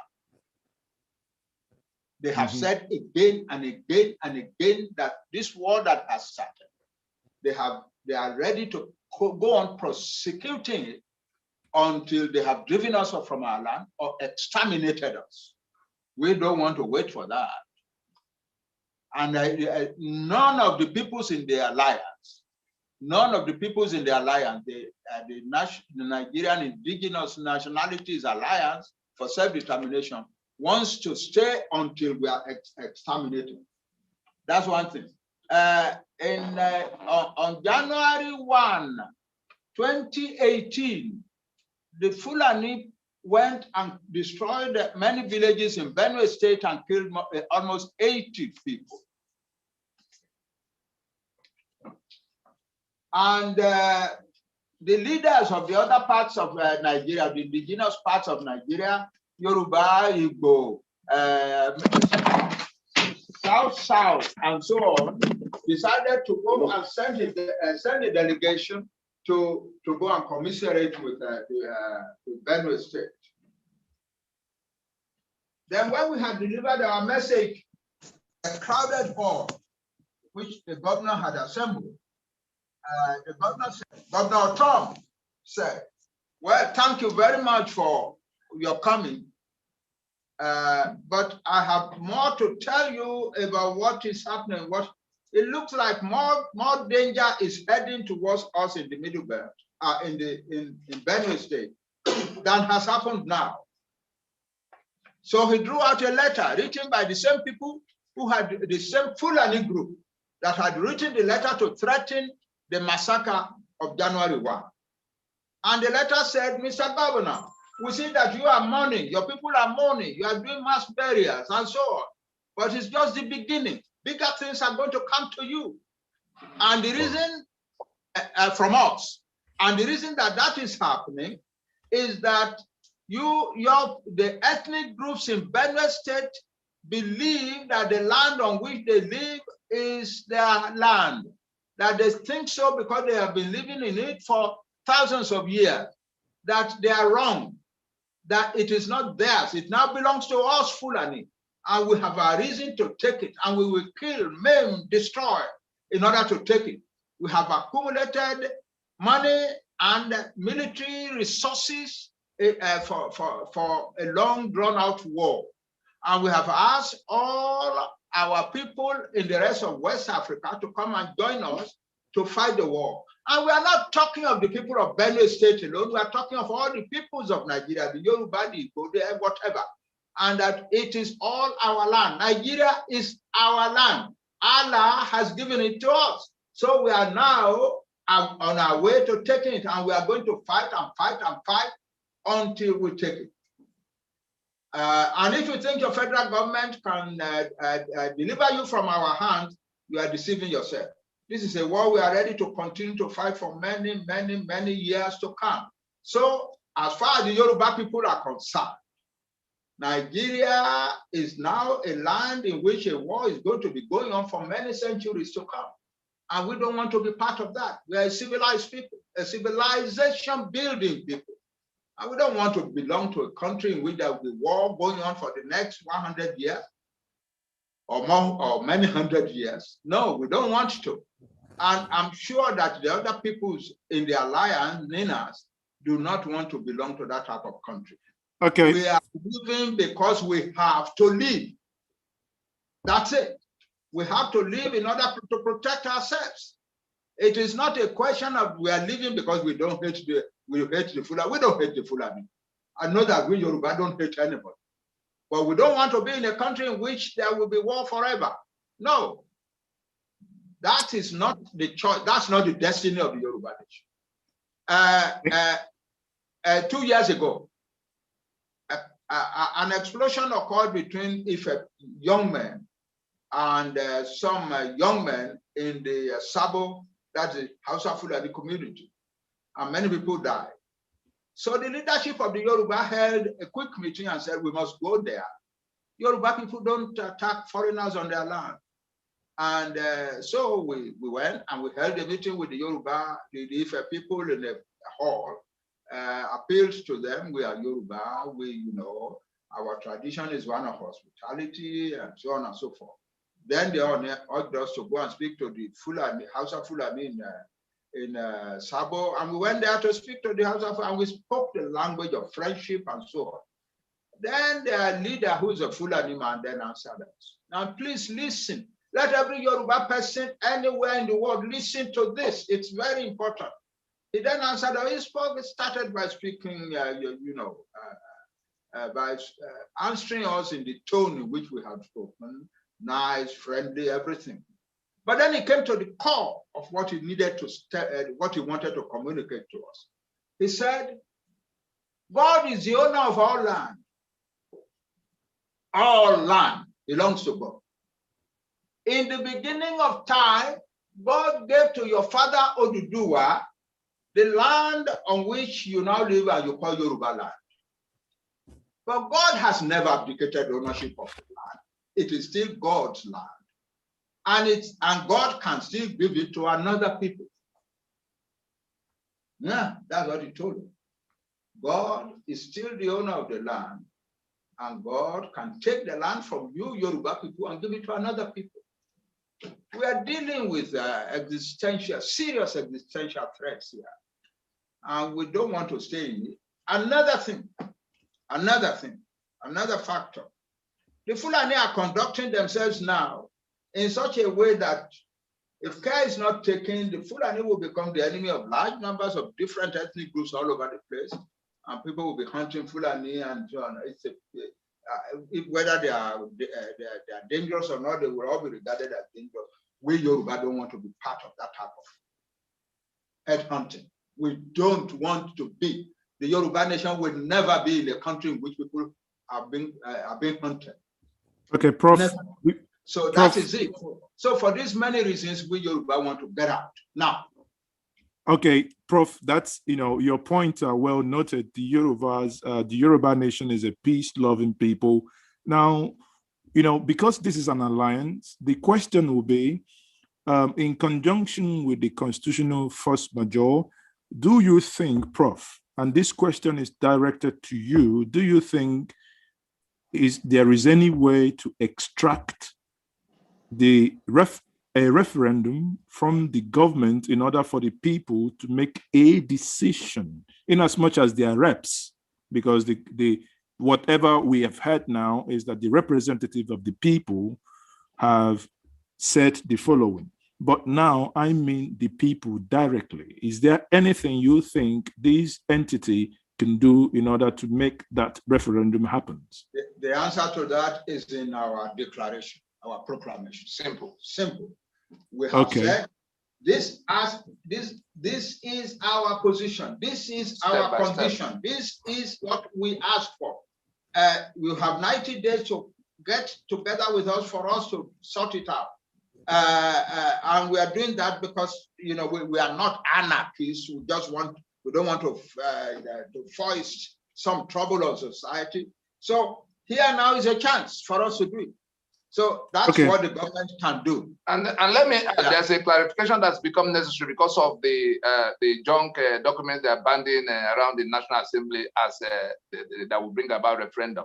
What they are trying to do is to drag us to National Assembly, in which they will be altering the constitution to make room for national referendum. They want the whole country to come and vote so that they can turn in the figures they want. Nobody's going to pay attention to any alterations to that constitution. We say we have not made a constitution, period. If we are not prepared to go to make a constitution, then the owners of the sovereignties will just say it is regional referendums as contained in the 5-point demand.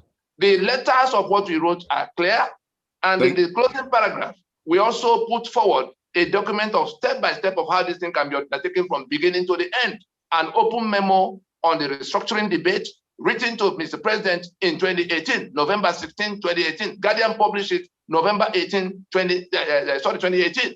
November 16, 2018. Open memorandum to President Muhammadu Buhari on the restructuring debate when he went to France to say that the people talking about restructuring don't know. So we know exactly what we're asking to be done. We have placed a document on the table on how it can be done. Those who are scratching their head pretending they don't understand, we advise that they go to read. We advise they listen to their own people.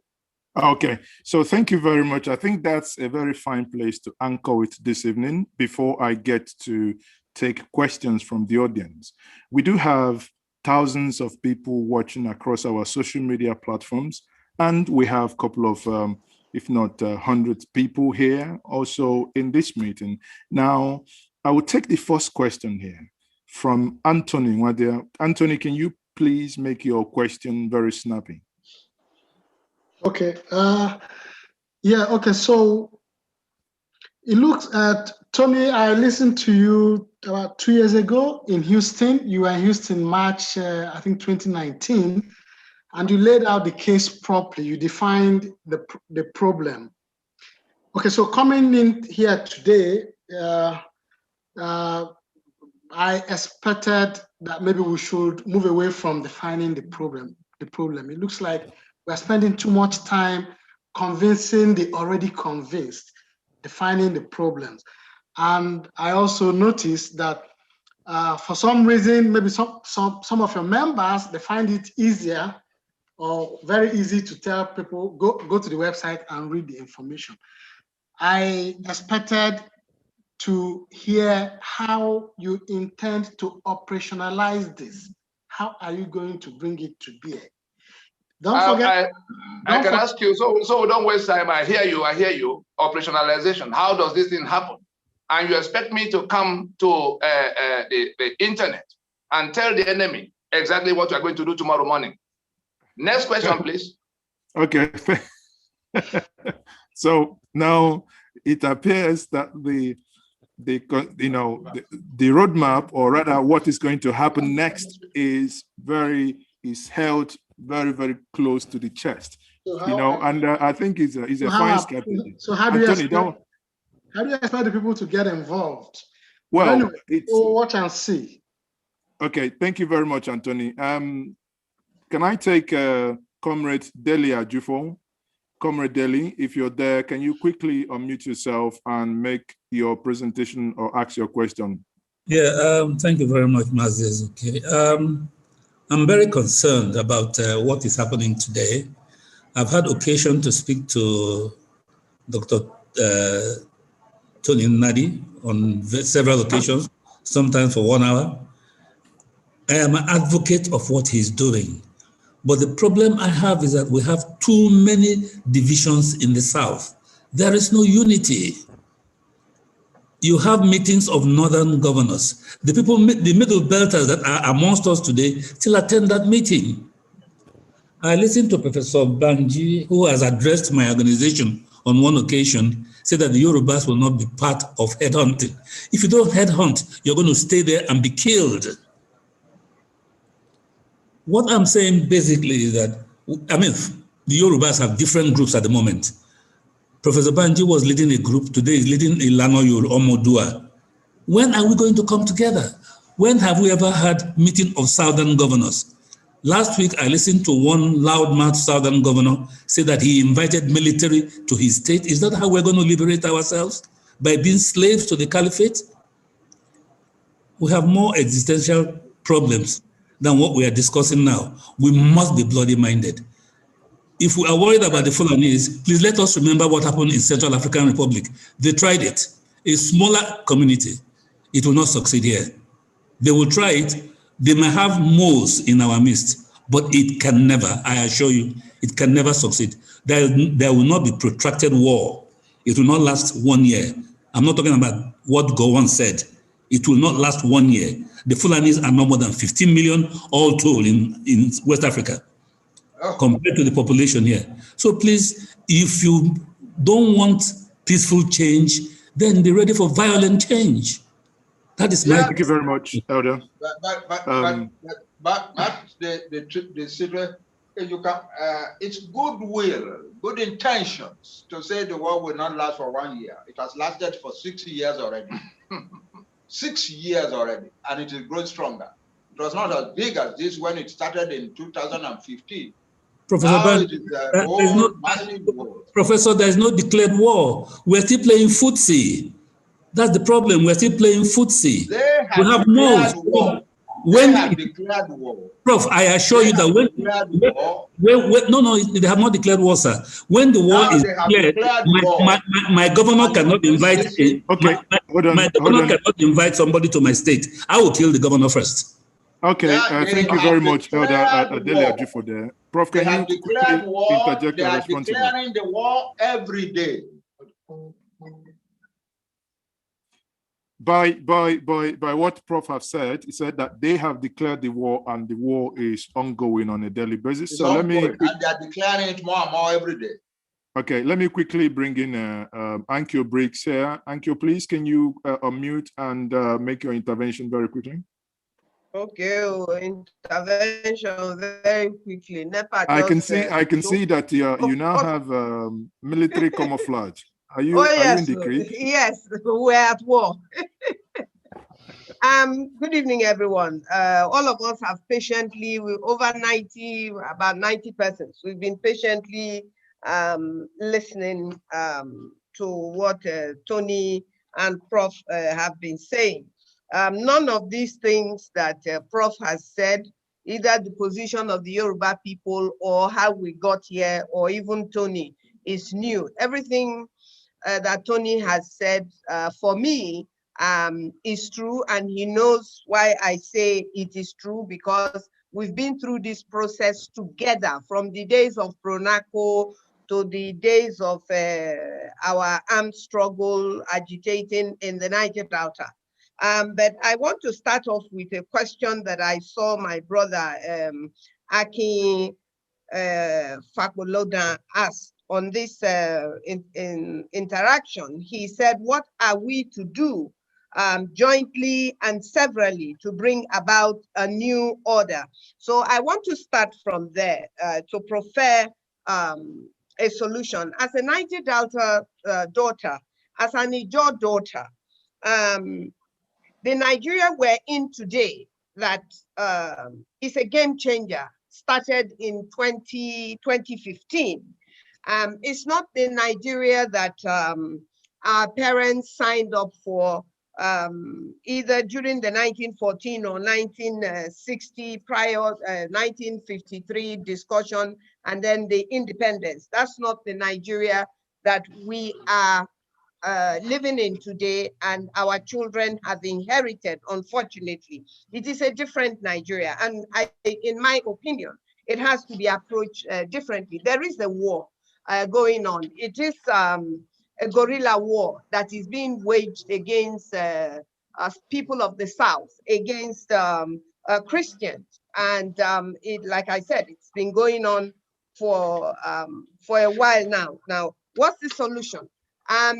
When I hear discussions that project the 2023 election, then I know that the solution I'm listening to is not the same solution that I am thinking about. The solution I believe we should be looking at is, one, how do we, what we should do severally first, before even jointly. When I say severally, I mean by ethnic nationalities. The different ethnic nationalities must first of all agree on what it is that they want. What I jotted down listening to both Tony and Prof was something like we have to, before we can work jointly, all the indigenous ethnic nationalities must declare what it is that we want.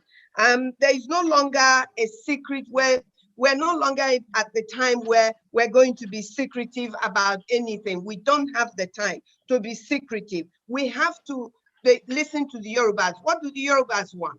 Is it the same thing that the Ijaws can key into? What do the Igbos want? Is it the same thing the Middle Belt people can key into?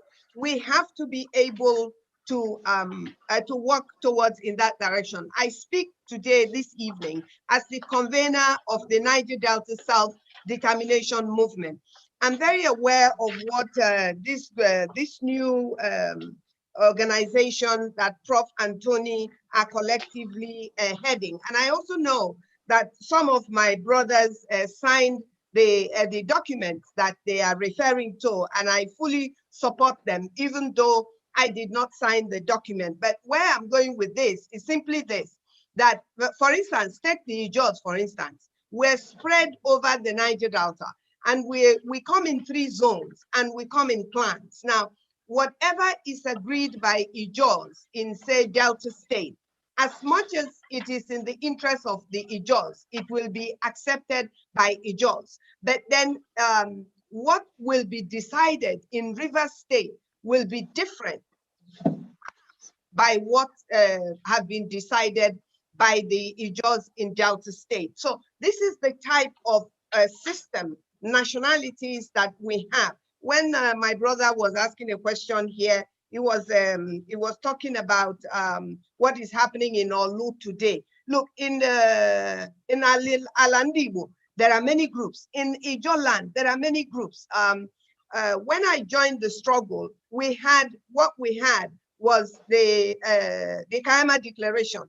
Today, what we're demanding is totally different from the Kayama Declaration. I think that if the ethnic nationalities cutting across, minus the Fulani people, cutting across Nigeria, if we cannot see that our survival is precarious in the nation called Nigeria, and if we're not prepared to actually look forward to coming together to separate, to find a way to survive. And if we believe that our survival as Yoruba people, our survival as Ndibo, our survival as the different ethnic nationalities in the Niger Delta, if we are still conceptualizing it within the Nigerian state as we have it today, then we have not grasped it at all. Then we cannot see the trouble that we are in. First thing is that we must agree that our survival as a people is at a point of destruction today in Nigeria. So we, who are the victims, must take that step and say, you know what, we can't go on like this. And so thank you very much. First of all, let us begin to think that we need to move out of Nigeria. And then let us start the discussion from there, not from any other way of fixing Nigeria or whatever. Thank you very much. Thank you very much. Quickly, let me bring in Ike Igwe, please. 1 minute to make your intervention. Any one of you who raised hand to ask question, you must turn your camera on. If your camera is not on, then sorry, you will not be called upon. Thank you very much. Ike Igwe, please. Okay, thank you. I carefully listened to the professor talking about the Yorubas going. And they're not belonging to Nigeria. And it's not willing to tell us they want to break out of Nigeria. So where are they going to? Can I quickly take that so that we're not all misquoted? I hope it's going to be quick. Yes. Okay. The right to self-determination accrues to you under this instrument once you are an ethnic nationality, a distinct nationality in your ancestral space. And it doesn't depend on anybody else agreeing with you, including the country you find yourself, from the 2007 September, when this instrument emerged at the UN. And so Yoruba has come to where they want to exercise that right. In the eastern part, what we went to do in the Solemn Assembly of Port Harcourt, 2015, was where the Ijo came as Ijo, Ogoni came as Ogoni, Igbo came as Igbo, Anang, Efik, Urobo. All of them, each of them is qualified under this instrument. And what the Lower Niger Congress has done is to aggregate them together. And we agreed we're going to have a charter of relationships. As I speak with you, it's being processed to the point where it has to be placed in the public domain for those who were not part of the process. The Ishang, the Anang, the Efik, signing onto one document with a map on it that the UN can relate to under this instrument. In the Middle Belt, they are doing exactly the same. The TIP, the Berom, signing up to a charter that will bring them to where they have something of their sovereignty that they are demanding back from Nigeria that has hijacked it. We are saying we cannot keep that Nigeria that is defined by that constitution. It is not Nigeria, the Federation we are rejecting. It is Nigeria, the unitary imposition that belongs exclusively to the Nigeria that is being controlled by the 1999 Constitution. I think that is imposed well understood. by a section of the country. Imposed by section of that's our country. They imposed it and they put our signature on a document that seals our lives. And we say it can no longer be so. Can I bring in quickly Samuel Dada, please? Oh, sorry, Prof. Prof. Samuel, before you come in, Prof, you wanted to say something. My brother there asked the question. Yoruba want to go, where are they going? What kind of question is that, my brother? The Yoruba own their nation, their homeland. Exactly. They've lived in it for thousands of years and developed it and built the most urbanized nation on the African continent on it. That's where they want to stay. It's just that the governance of it, the management of it, will belong to themselves and no longer to Fulani people. That's all. Pretending to be Nigeria. Yeah. Let us go and discuss Nigeria. Let us go and discuss Nigeria. That's what's been outstanding since 1967. Yeah. Prof, I think your question is very, very direct and very straightforward and well understood. So can I bring in Samuel Dada, please? Make it quickly, 1 minute. Okay, thank you very much. Good evening, everyone. Well, I love all these discussions. I've been following the Daughters of Truth. They're there. My suggestion is all these things being done at the end of the day, 16th of March, I know for sure we have a stiff-necked people in the presidency that will never stick to this discussion. So what are you guys doing in looking into the formidable youth that we have in Nigeria that are angry, by telling them that we need to move on with these things, and if the government refuses, we have to go political, because 2023 will come. We have 18 months to election, and I don't think there will be war in Nigeria before 18 months. And I don't think this thing can be materialized before 18 months. So we still have to fall back to election. And if you say that people should not vote, we have angry youths that will collect money that will vote. Why can't you use this platform in order to educate our younger ones that if you can vote for a particular party of us, we can achieve this system when the time comes? Moderator, I object to wasting our time with this kind of ignoramus. Please, I object very strongly. We are saying that the constitution, by what constitution are you going to govern? By what constitution is that your party going to govern? By what constitution are you going to govern? Constitution that take my assets? Go and get your party to come and contest election. Don't sit out there and be talking nonsense. So, Tony, please come down here. The question here is very slightly different. Now, from his own point of view, he thinks that if a collection of people come together, they will be able to implement whatever. But I can tell him free of charge. In 2013, 2014, we saw a bunch of people that called themselves the progressives. And they've come in, they've taken over. And again, the tragedy also is that many of them were the people that actually called June 12 activists. And we've seen where they have driven us today. So hoping that that magic is going to happen in 2023, probably someone will be there dreaming. Let me quickly get Chukuma Ezadache, please, 1 minute, straight to the point, or else we will start muting people. Straight to the point, please. Chukuma Ezadache, please. Yes, good evening, everyone. This is Chukuma Ezadache, greeting you all the way from Hanover. I want to begin by acknowledging Tochukwu, my brother. You know, you are doing a fantastic job by availing us this opportunity to interact with one another, to understand what is actually happening in our country and how we could all bring our views together. But I have one or two questions that I would like to ask Brother Tony and the Prof. The first one is that the first and the second speakers have actually said asked my question. I want to know the line of action, because the cases that they made is very compelling. But I want to know what are the line of action, because next week is just around the corner. And I want to know what are the plans? I know no general comes in public and to explain exactly his strategies and how he wants to go to war, but have you put up a transitional government in case things get out of hand? Because we know that the current government we have is not going to do anything in lines of what you people are asking for. And the Prof, I had the Prof said that we don't want to have an anarchy. It's definitely going to happen. So my question is, what are the plans of action that we can hold on to in the event of what is going to happen beginning from next week? That is just my question. And if you can be precise, I'll be very glad. Thank you very much.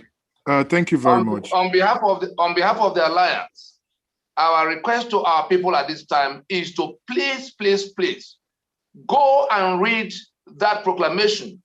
If you don't know where else to find it, go to www.freedomfromnigeria.com. Whether you seek Odua Republic, or you seek Biafra Republic, or Tony, you seek Tony, yes. Here, yes. You see, I take your point that people like myself and many of us in this Zoom might be able to go to the website and read them up. Question then is, I will follow up on what Chukuma said. Assumption is, because power belongs to the people. Majority of the people are living off internet. So how would they, because today we have channels of where we can edit and cut out this clip, send it to the grassroots without going to this website. Are there things you can say that the grassroots can, those who do not have access to the internet? Sometimes they can, it's easy these days on WhatsApp that people can get video of 5, they have free network, whatever, on weekend, they can get a couple of megabytes that they can use. Now use the opportunity to actually answer that question by providing clear answers to those who do not have the technology that you and I are privileged to have today. As I speak with you, flyers are being distributed in large numbers in marketplaces, in the rural places. Broadcasts are going on in local languages. 2-3 minute clips are being done. We have no less than 30 of them as at this time. More will happen.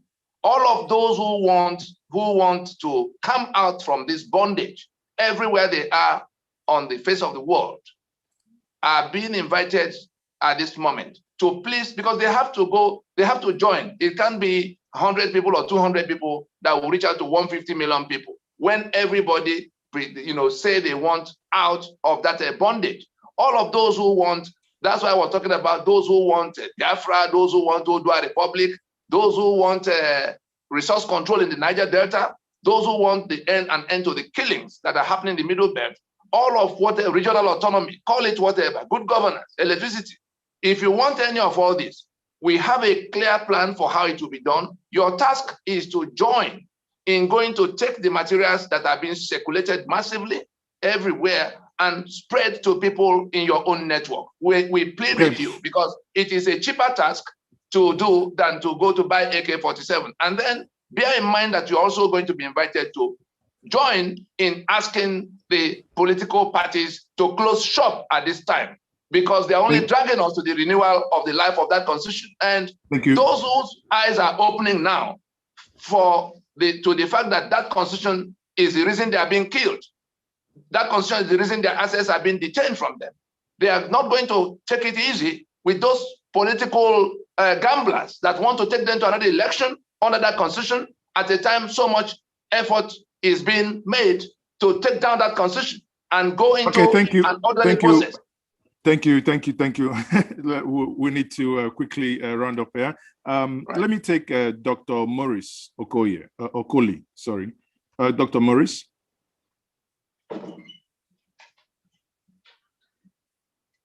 Again, let me take Dr. Maurice Okoli. If you're not ready, then we'll move on. Okay, can you hear me? Can you hear me, please?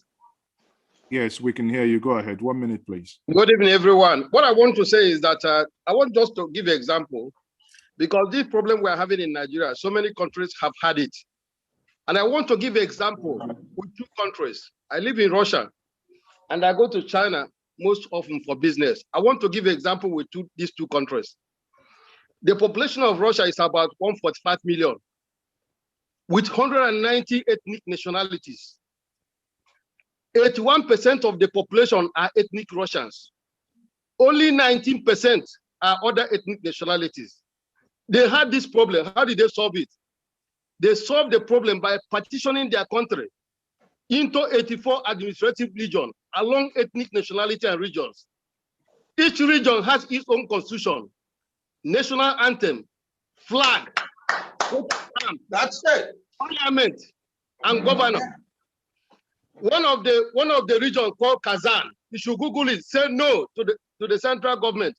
We are not going to call our governor. We are going to call it president.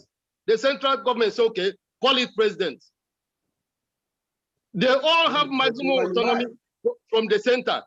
The smallest ethnic region there is called Tuva, and their capital is Kazil. Their population is 250,000. They have maximum autonomy from the government. They have parliament. They have everything. I don't know why. My question is, I don't know why Nigerian government could not understand that foundation for love, cohesion, peace, progress for national development can't come without freedom. I give you an example of China. China has a population of 1.4 billion with 55 ethnic nationalities. Officially, 90% of the population are Hans ethnic group, Hans. Only 10% are other nationalities, ethnic group. They solve their problem by giving the major ethnic group there autonomy. That's when you have 5 autonomous regions of China. There are Guangxi, Inner Mongolia, Tibet, Ningxi, and Xinjiang. They are the 5 autonomous regions of China, free from external interference in all their major affairs. In fact, Inner Mongolia use their local language from primary school to university. If China and Russia could understand that freedom of other ethnic nationalities form the foundation of love, cohesion, peace, and progress for national development, I want to ask, why can't Nigerian government understand this? This is my question. Well, thank you very much for the intervention. I think your question is more rhetoric because everybody knows the answers already. It goes beyond that. Nigeria has become a rogue state under this constitution. The Nigeria we thought was our country we're building together died in 1966. The people who hijacked the carcass have now legitimized their stranglehold on it by the instrumentality of this constitution. Therefore, our intervention, our intervention in this matter is to bring an orderly process to take down that constitution and end that union of debt it has become for all the constituents, and go in an orderly form to where they take back their sovereignty and go into fresh protocols, particularly with those who agree with them that life should be sacrosanct. I cannot be in one political union with people who owe it a duty of faith to kill me because they think I'm an infidel. I can't be in one political union with people who are feudalists and who say they're born to rule me and they're ruining my life and they put my signature on the document. May I bring in Mazi HTM Okoye? Please, Mazi, make it very snappy. I'm sorry. Sorry, Mazi, hold on. Mazi, hold on. Prof is making an intervention. Prof, sorry, go ahead, sir. It was to get Nigeria to the condition described by our brother there about Russia and China, that people from all over the South and the Middle Belt have been arguing for restructuring, so we can go back to a sane federal relationship in Nigeria, the type that he has discussed, that he has mentioned about China and Russia. Which we had before. Yeah, the people of China and Russia recognize the special interests of particular groups, and they allow them to manage their own countries in the context of China or Russia. That is all we asked for. That is the meaning of restructuring. So all our fathers and brothers and elders and so on in the South who have been shouting restructuring, restructuring, restructuring, wanted a return to that sanity, but it has been refused. And instead of that, what has been happening is more and more centralization, more and more centralization. It reached a point that a federal government made a law that nobody must teach history in Nigerian schools, so that the ethnic nationalities may not know their history. The language of the Igbo nation is dying. The language of the Yoruba nation is dying. There is no question about that. Our linguists are telling us that if things continue like this with the Yoruba language or the Igbo language, there will be no Yoruba language by the end of this century, no Igbo language by the end of this century. We cannot continue in those conditions. Thank you very much, Prof. Thank you very much. I would want to take Likan Abasi, please. Mr. Abasi, please, can you quickly make your intervention? Quickly. I thought you called on me, Mazi. Oh, sorry. I thought you jumped off. Okay, please go ahead. Then afterwards, go ahead. 1 minute, yeah. Thank you. Thank you, Tony and the professor. I think Nigerian problem is actually compounded. Not only that, it's extremely fractured along ethnic lines, compound that with a lot of distrust between, or maybe the the NINA's organization is an exception with regards to distrust. And I believe Ankyo Briggs mentioned about all the ethnic nationalities going back to the basis and trying to figure out what actually all these ethnic nationalities want.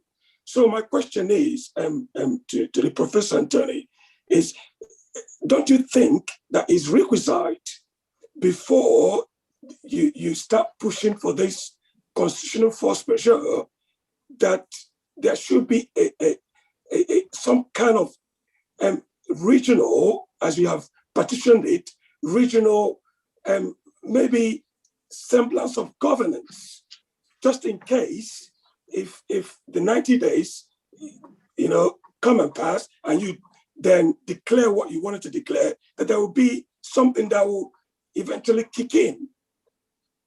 Okay, thank you very much. That's a very straightforward question. Tony, can you answer that question in 30 seconds? The proclamation itself tells the story of what will happen.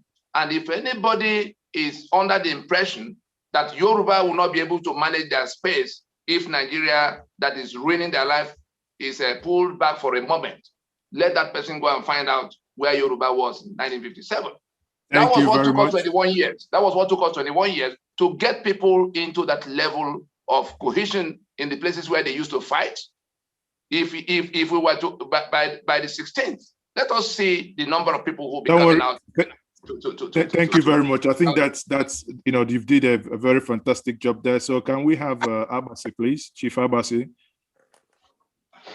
Yeah, good evening. Are you hearing me? Go ahead. Are you hearing me? Yes, go ahead, sir. Okay. I'll say good evening to everyone. And Tochukwu, thank you very much for your good work. And Tony, you are a brilliant lawyer. Thank you so much for I've been listening to all the points you have been raising. And our elder, Prof.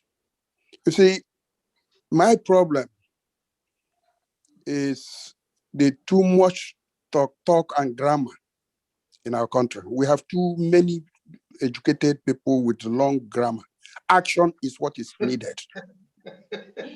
Action is what is needed. I listened to Chief Mbazike BBC interview a few days ago, and he was saying, during our time, we fought the British. Now you people are cowards, the young ones, fight for your rights. And Tony is saying it, we have the intellectuals, but I'm asking, who will come out and stand before the youth comes out, like what they did in NSAS and it worked? Where are all these? They're all sleeping like a dog in their bedrooms. Where is the prominent?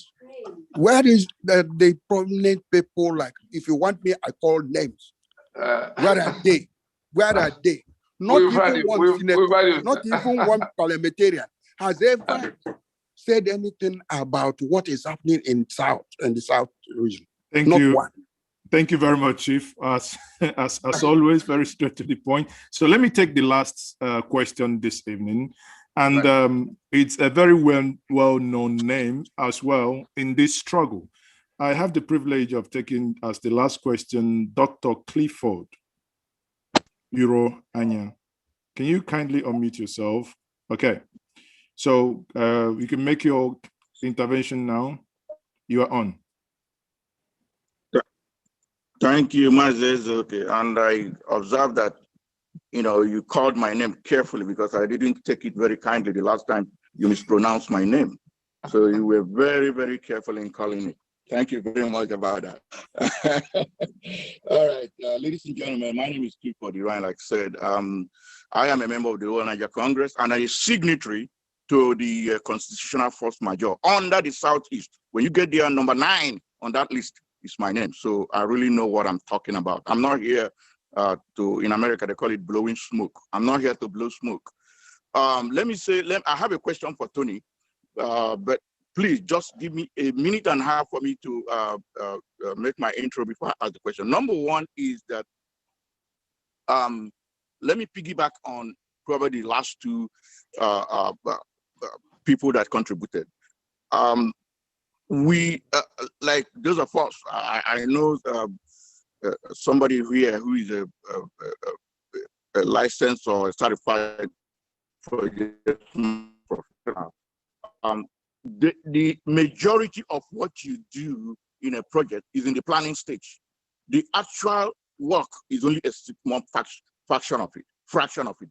So for somebody saying we talk too much, we speak too much grammar, we need to articulate our point. We need to plan everything and schedule everything for it to work very well. So that's my response on that. The other one, the gentleman Okoye, I'm sure he knows me very well, is that to his point is that, you know, we don't come to a social platform like this to begin to lay up all the things that are there to execute, which also goes to the very first question that was asked on this interaction. So now let me go straight to the question I have for Tony.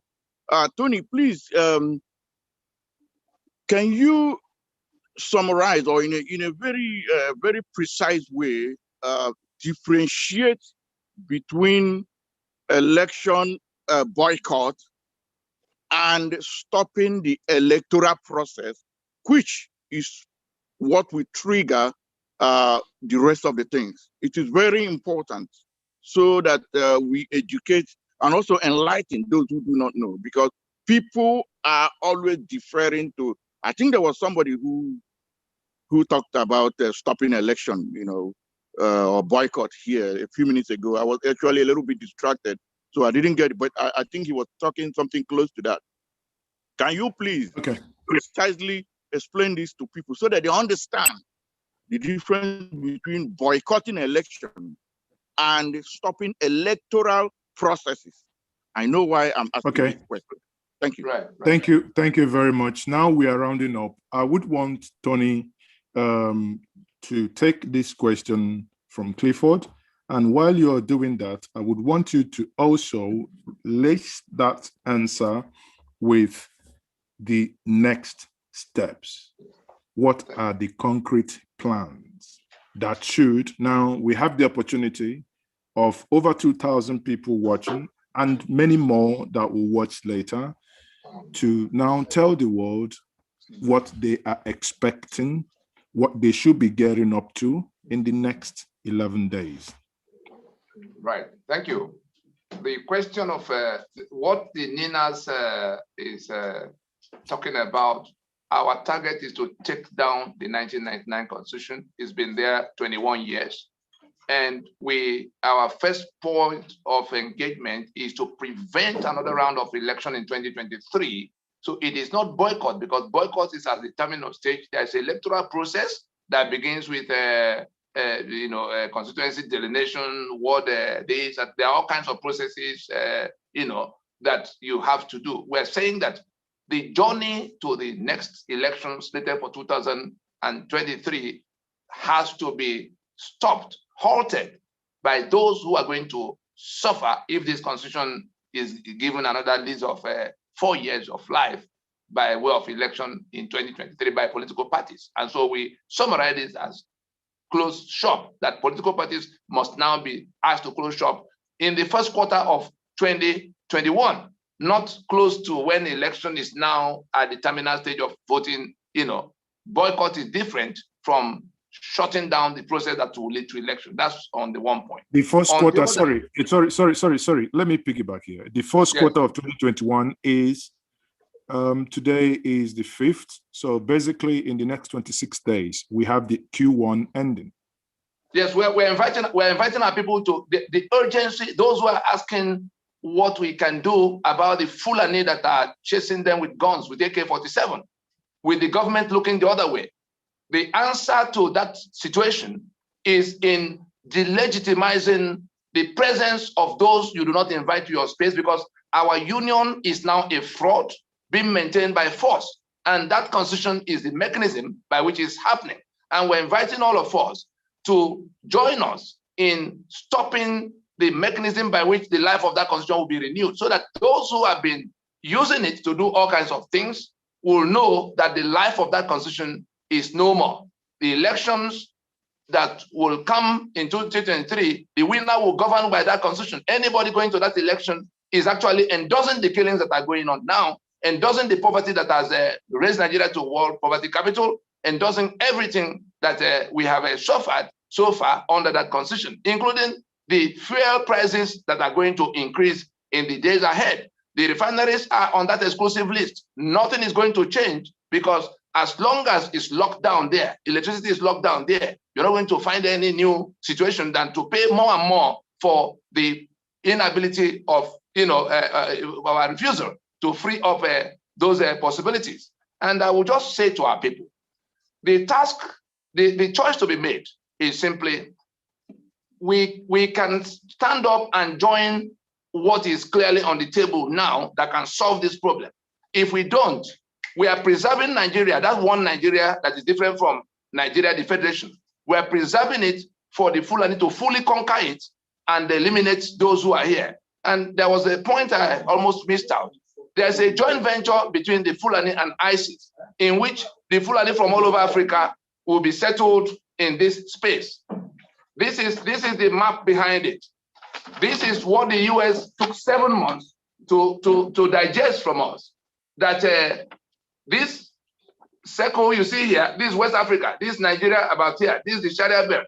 What ISIS is doing is in joint venture with the Fulani who want to bring all their people to settle inside the balance of Nigeria, eliminating the owners of Nigeria. And in return, ISIS will have the balance of Nigeria and the whole of this place because Chad, Niger, Mali are all in their grip already. They only need the money and the wherewithal of Nigeria, including military equipment that an international court of Nigeria, to be able to declare that Islamic caliphate they could not establish in Syria. So they're in that joint venture. Fulani will have your land as the new owners of Nigeria, and ISIS will have the entire territory as the operational base. And so we're telling our people that it is a much cheaper transaction. It's a much cheaper engagement to stop the political parties that are dragging us to renew the life of that constitution than waiting for when AK-47 turn up in our various spaces. Let us go and get into knowing what is in that proclamation and listen for next steps. The political parties must be compelled by those whose lives they are ruining in their very communities. We're not asking them to go to Abuja. The man in your neighborhood who is warming up to go and be governor or senator, you can match up to him and say, you cannot continue to go in my name because you are not going on my behalf. If you win, you are going to make a lot of money, but I'm going to be left in my situation. The young people who are wondering why police is killing them the way they complained about in NSAS, the reason they are killing you is the centralized police system. If you can join in this task to take down that constitution, those killings will stop. Those who want all kinds of things in terms of recovery of their sovereignty, the ones who want Biafra, yes, it's enough. It's one thing to express a desire and make a very loud noise about complaint, but it's another to work out something that can deliver that outcome. What we place on the table today is to end the reign of Nigeria in our Nigeria of imposition in our various spaces, so that we can decide by referendums what we want to do with our sovereignties. If we join that task, it will be a matter of weeks, at most months, for us to come to where we're going to that referendum with clear maps that have already been articulated among those who are doing this. And I can assure you, for those who are asking for action, I'm not a stranger to matter of action. I went to the university from the NDA. I'm not a stranger. My mates in the military are all in the rank of Major General in the 3 services. They talk to me from the war front. And again, all of those who have become angry enough to pick up arms against the Nigerian state, the Niger Delta, the volunteer force that became men and Avenger, we are the only ones prevailing on them to say we can solve this matter by referendum. And we have gone to where peacefully, we've gone to the UN where we sat down with them to work out what the procedures could be. We've gone to the countries at the Security Council of the UN to explain to them what is happening. And because of the national security interests of some of those countries that are at war with ISIS, the ISIS that have been admitted here by somebody who is grand patron of Miyetti Allah. Miyetti Allah is taking responsibility for the actions of the Fulani herdsmen that have been declared the 4th most deadly terrorist organization in the world. And people actually call press conferences to say that they are the owners of the cows that that are being headed, and so they are the ones who provide the guns that for the people. And the man who is our commander-in-chief and president is still the grand patron of that Miyetti island. So there's that linkage, there's that direct connection between them. And the impunity we see.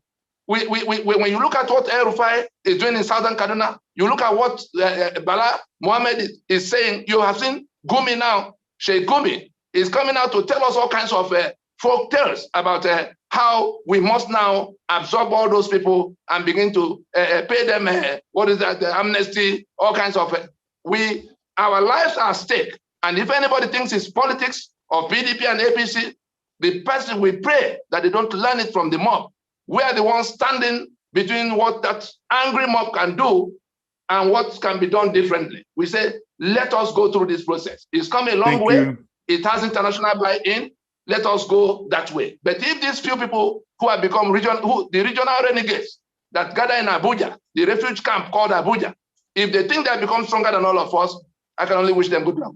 Thank you very much. That's a fine place to anchor now. I think I would want to extract a parting word from our elder professor there. If Professor is still there, Prof, I would want to push back on the same and say, we have talked about all these things. Thank you very much. Why is it difficult for us to have this, everything we've discussed here? It appears that it's difficult to implement. My question is, from your angle, Prof, as an elder, you've seen it all. You've seen when we had a parliamentary system. You also see where we've gotten with the presidential system. You lived during the war. You saw the first coup, and basically you have seen when the nation worked, and you've seen where the nation is not working. What is the way forward, Professor? Thank you very much. Yes, I have seen, by the grace of God, I have seen quite a lot of Nigerian history. I was a young man when our leaders, Awolowo, Azikwe, Ahmadu Bello, were ruling the three regions. And I saw progress. I was a young man. I graduated from University College Ibadan in 1961. And the first thing I wanted to do was to take the students I was to teach history in one of the highest schools, the best of the high schools in the Western region, around Nigeria, so that they could see their country. I was that proud of Nigeria. There was a lot to be proud of. Our regions were marching forward, even in the north. Sir Ahmadu Bello was doing an excellent job. They started from low levels of educational development. They didn't have the kind of personnel that the Eastern region and the Western region had, but they were making excellent use of what they had under the leadership of a man like Sir Ahmadu Bello.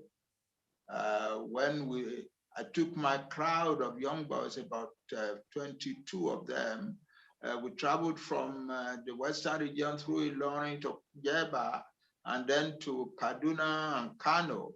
And so in Kaduna, a very perceptive civil servant made arrangement for us to visit the premier himself in his office. And I was very excited. We were all very excited. I was only a little older than my students. We were all excited to be standing in front of him as he welcomed us as his children. We were proud to be his children. That's what Nigeria was at the time. Then came independence and everything began to go on. The first thing that happened was that was a plot against the Western region that resulted in the breaking up of the leadership of, usually disciplined leadership of the Western region. And the immediate intervention by the federal government, declaring a state of emergency in the Western region, appointing a sole administrator to rule our region, and then maneuvering through rigged elections to impose people upon us who will be subservient to the norm. We young people of the Western region couldn't stand it. By 1965, after the October 1965 election was rigged in a way that was blatant and disrespectful, we decided we had had enough. And the end result was the explosion of young people all over the Western region and the ultimate coup of January 1966.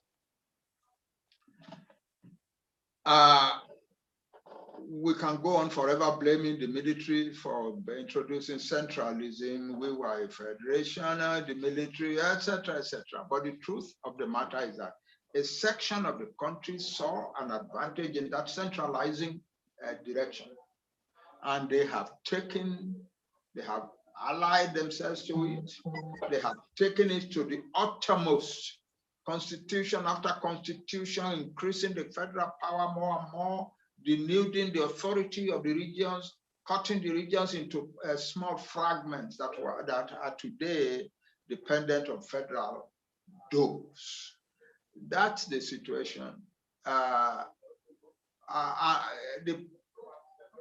If it had been just that constitutional political process, well, we could stand it and keep arguing and hope that someday it will happen. I was abroad and I was contributing to the debate back home in Nigeria, and I wrote a total of 150 articles in many under different pen names in a number of Nigerian newspapers on the question of restructuring, the need for restructuring, the advantages of restructuring, the advantages of a federal system for Nigeria. But there are some of our elders in the Southwest who are still talking about restructuring, new constitution, constitutional review, and so on. I don't blame them. They are right. That is what should have happened. But we now know that it will not happen. That even if restructuring happens today, it does not change anything. But Prof, if our states today were to become regions, there is no way under this constitution that we can keep the Fulani out of our land. And the Fulani have come saying that they want to kill, maim, destroy, wipe out people, exterminate people in order to take the land permanently, and in order to bring their people from all the rest of West Africa. I don't talk about things that I do not know. I'm a researcher. That's my profession. I have been in the bush in Ogun State, in Yewa area of Ogun State, in the upper Ogun area of Oyo State, in parts of Ondo State, in parts of Ekiti State, in parts of different of Kwara and Kogi. I have personally been there. I have seen what is happening. I have seen Fulani people arriving and settling down and really threatening their neighbors. I have spoken to some of the Fulani, and they had told me that some of their leaders, whom they do not personally know, but who are influential people, told them to leave the place since they were living in West Africa and come to Nigeria, which God has given to them, and to come and take it over. And they've told them that if you arrive there, they are not going to allow you. So the thing to do is you must be ready to fight and kill and maim and destroy in order to take the land. I personally have spoken to such people in the bush. I have left Nigeria to go to some parts of West Africa to go and find out what is really happening in Mali and so on and so forth. So I know what I'm talking about. There is there is an agenda, a powerful agenda by some people, by some very influential people, to do these things that the Fulani are saying. They want to take over our land. They don't want to only just to rule us, they want to take over our land. So that's the problem. So, Prof, So we are not going to stay around and let them roll over us and let them kill all of us. Already some of our own people, for the first time in the history of the Yoruba nation, There are now Yoruba refugees in another country. Benin Republic. In Benin Republic. We are now, we cannot continue. It's as simple as that. So thank you very much, Prof, for that intervention. I think I actually forgot to get Dr. Akin. Dr. Akin, please, if you can kindly unmute Dr. Akin Fapuhunda from the Eminent Elder Forum. I think he has just a quick intervention to make. Doctor, go ahead. Yes, I appreciate everybody. I have a practical suggestion. Can NINA's members agree to sensitize all the nationalities to agree on a date of simultaneous declaration of intent to take off as autonomous region? I will answer him now.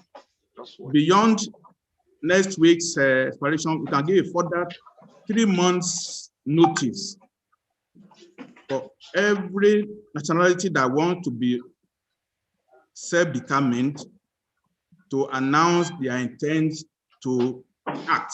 We have to do something 3 more months. That's my practical suggestion. Okay, thank you very much, Dr. Akin.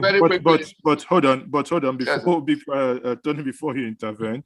But that is what has been done. That is what Tony has been saying. So why the need of extra 90 days if already 90 days has been given since 21 years, nothing has happened. So why extra 90 days? So the reason that each of the region have to get their act together, they have to organize themselves, they have to draft a constitution, they have to draft how they want to govern themselves. I'm not sure every region. Moderator, please. Okay, hold on. Let's because we have Tony, to leave now. We're in the field. Tony, please, we're in the battle. We're in the war zone. We're in the war zone in the field, and we need to move, to some important meeting at this hour. Those who, if you don't plan in the marketplace, the EEF, the Elders Forum that are now dragging us to National Assembly to go and discuss our sovereignty, NINAS is entirely not at all involved in that journey to National Assembly. It is an attempt to corral our sovereignty, and it is being done in service of the old order. That is what we have concluded, because we went to the people who are doing this one by one with what have they said about the plan we have on the table? How many times we will reinvent the wheel? Anybody who what I thought we came here to do today was to explain the proclamation and the demands and the processes that will lead to the outcomes our people want. We didn't come here to shop for alternative mechanism for starting afresh. Please, anybody who wants to be a part of it should go and study it and come and engage us on what we have on the table, not to bandy parallel things that are going in the opposite direction. The National Assembly cannot become the custodians of our sovereignty. Anything that goes to their place is the opposite of what we are looking for. We voted them to make laws according to Constitution. But today we're saying we never made any Constitution. Until that question is answered in priority, nobody else, nothing, we are not interested in anything else. Let those who want to be a part of how this process can deliver the outcomes we want come and engage the process in private, and not to go bring alternative that is the opposite of what we have spent so much time and energy going around the country and the world. Thank you very much. And for the interest of the viewers, Tony has not listened to me. I'm speaking for myself, not for EF. Now I say, can we have a date when you activate? We cannot be planning that on air. We cannot be planning that on air. Okay, fine. So gentlemen, fine, what's going to happen? Akin there, if let's take the conversation offline. If further conversation needs to go on that, we can always interface with each other offline to do that. Thank you very much. Now, quickly here, in the last 2 hours, I must thank Professor Banji Akintoye, who is an academic, a historian, a writer, a former president of the Yoruba World Congress, and with Tony Nnadi here, Secretary General of the Lower Niger Congress, also in this conversation. It has been a conversation ongoing on the issue of the Nigerian Union dispute debates and dialogue. This is a series. Today we had the privilege of having Professor Adebanyo and Tony Nnadi here. In 2 weeks' time, we will be having another set of people to deepen more in that conversation. And I believe by that time, the time would have elapsed. Then if there are other communications that needed to be pushed to the public, we will know what next to do. On that note, I will say thank you very much once more. Tony, it has been a pleasure listening to you. And as usual, you know, I think the things you do and the trying to internationalize it, obviously, I am aware a lot is going on more than is said on this open air. And that is the way it ought to be. And hopefully, it is for the betterment of everybody. At the end of the day, every single ethnic nationality in Nigeria wants to be free. And freedom is what the people are demanding. The people are the ogas. But somehow, those that are supposed to be the servants have turned the table and become the ogas. The gatemans have taken over the men house and not longer the boys' quarter. On that note, I will say it's been a pleasure. Thank you once more for joining us. Make a date with us in 2 weeks' time. We will come up with names of those that will be joining that conversation.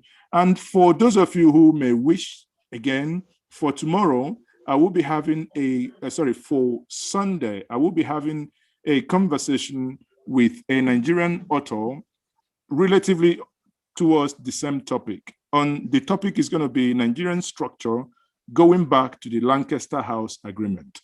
Now, he has an interesting proposition. That's going to be Ayo Akinfe. He's a journalist, a historian, an author, and many of you would know him. So if you want to be part of this conversation in 2 days' time, that's going to be on Sunday, 4 p.m. UK time, 5 p.m. Nigerian time. Please be part of the program. Thank you once more for being part of us. Tony and Professor, I think the Prof is already gone, yes. but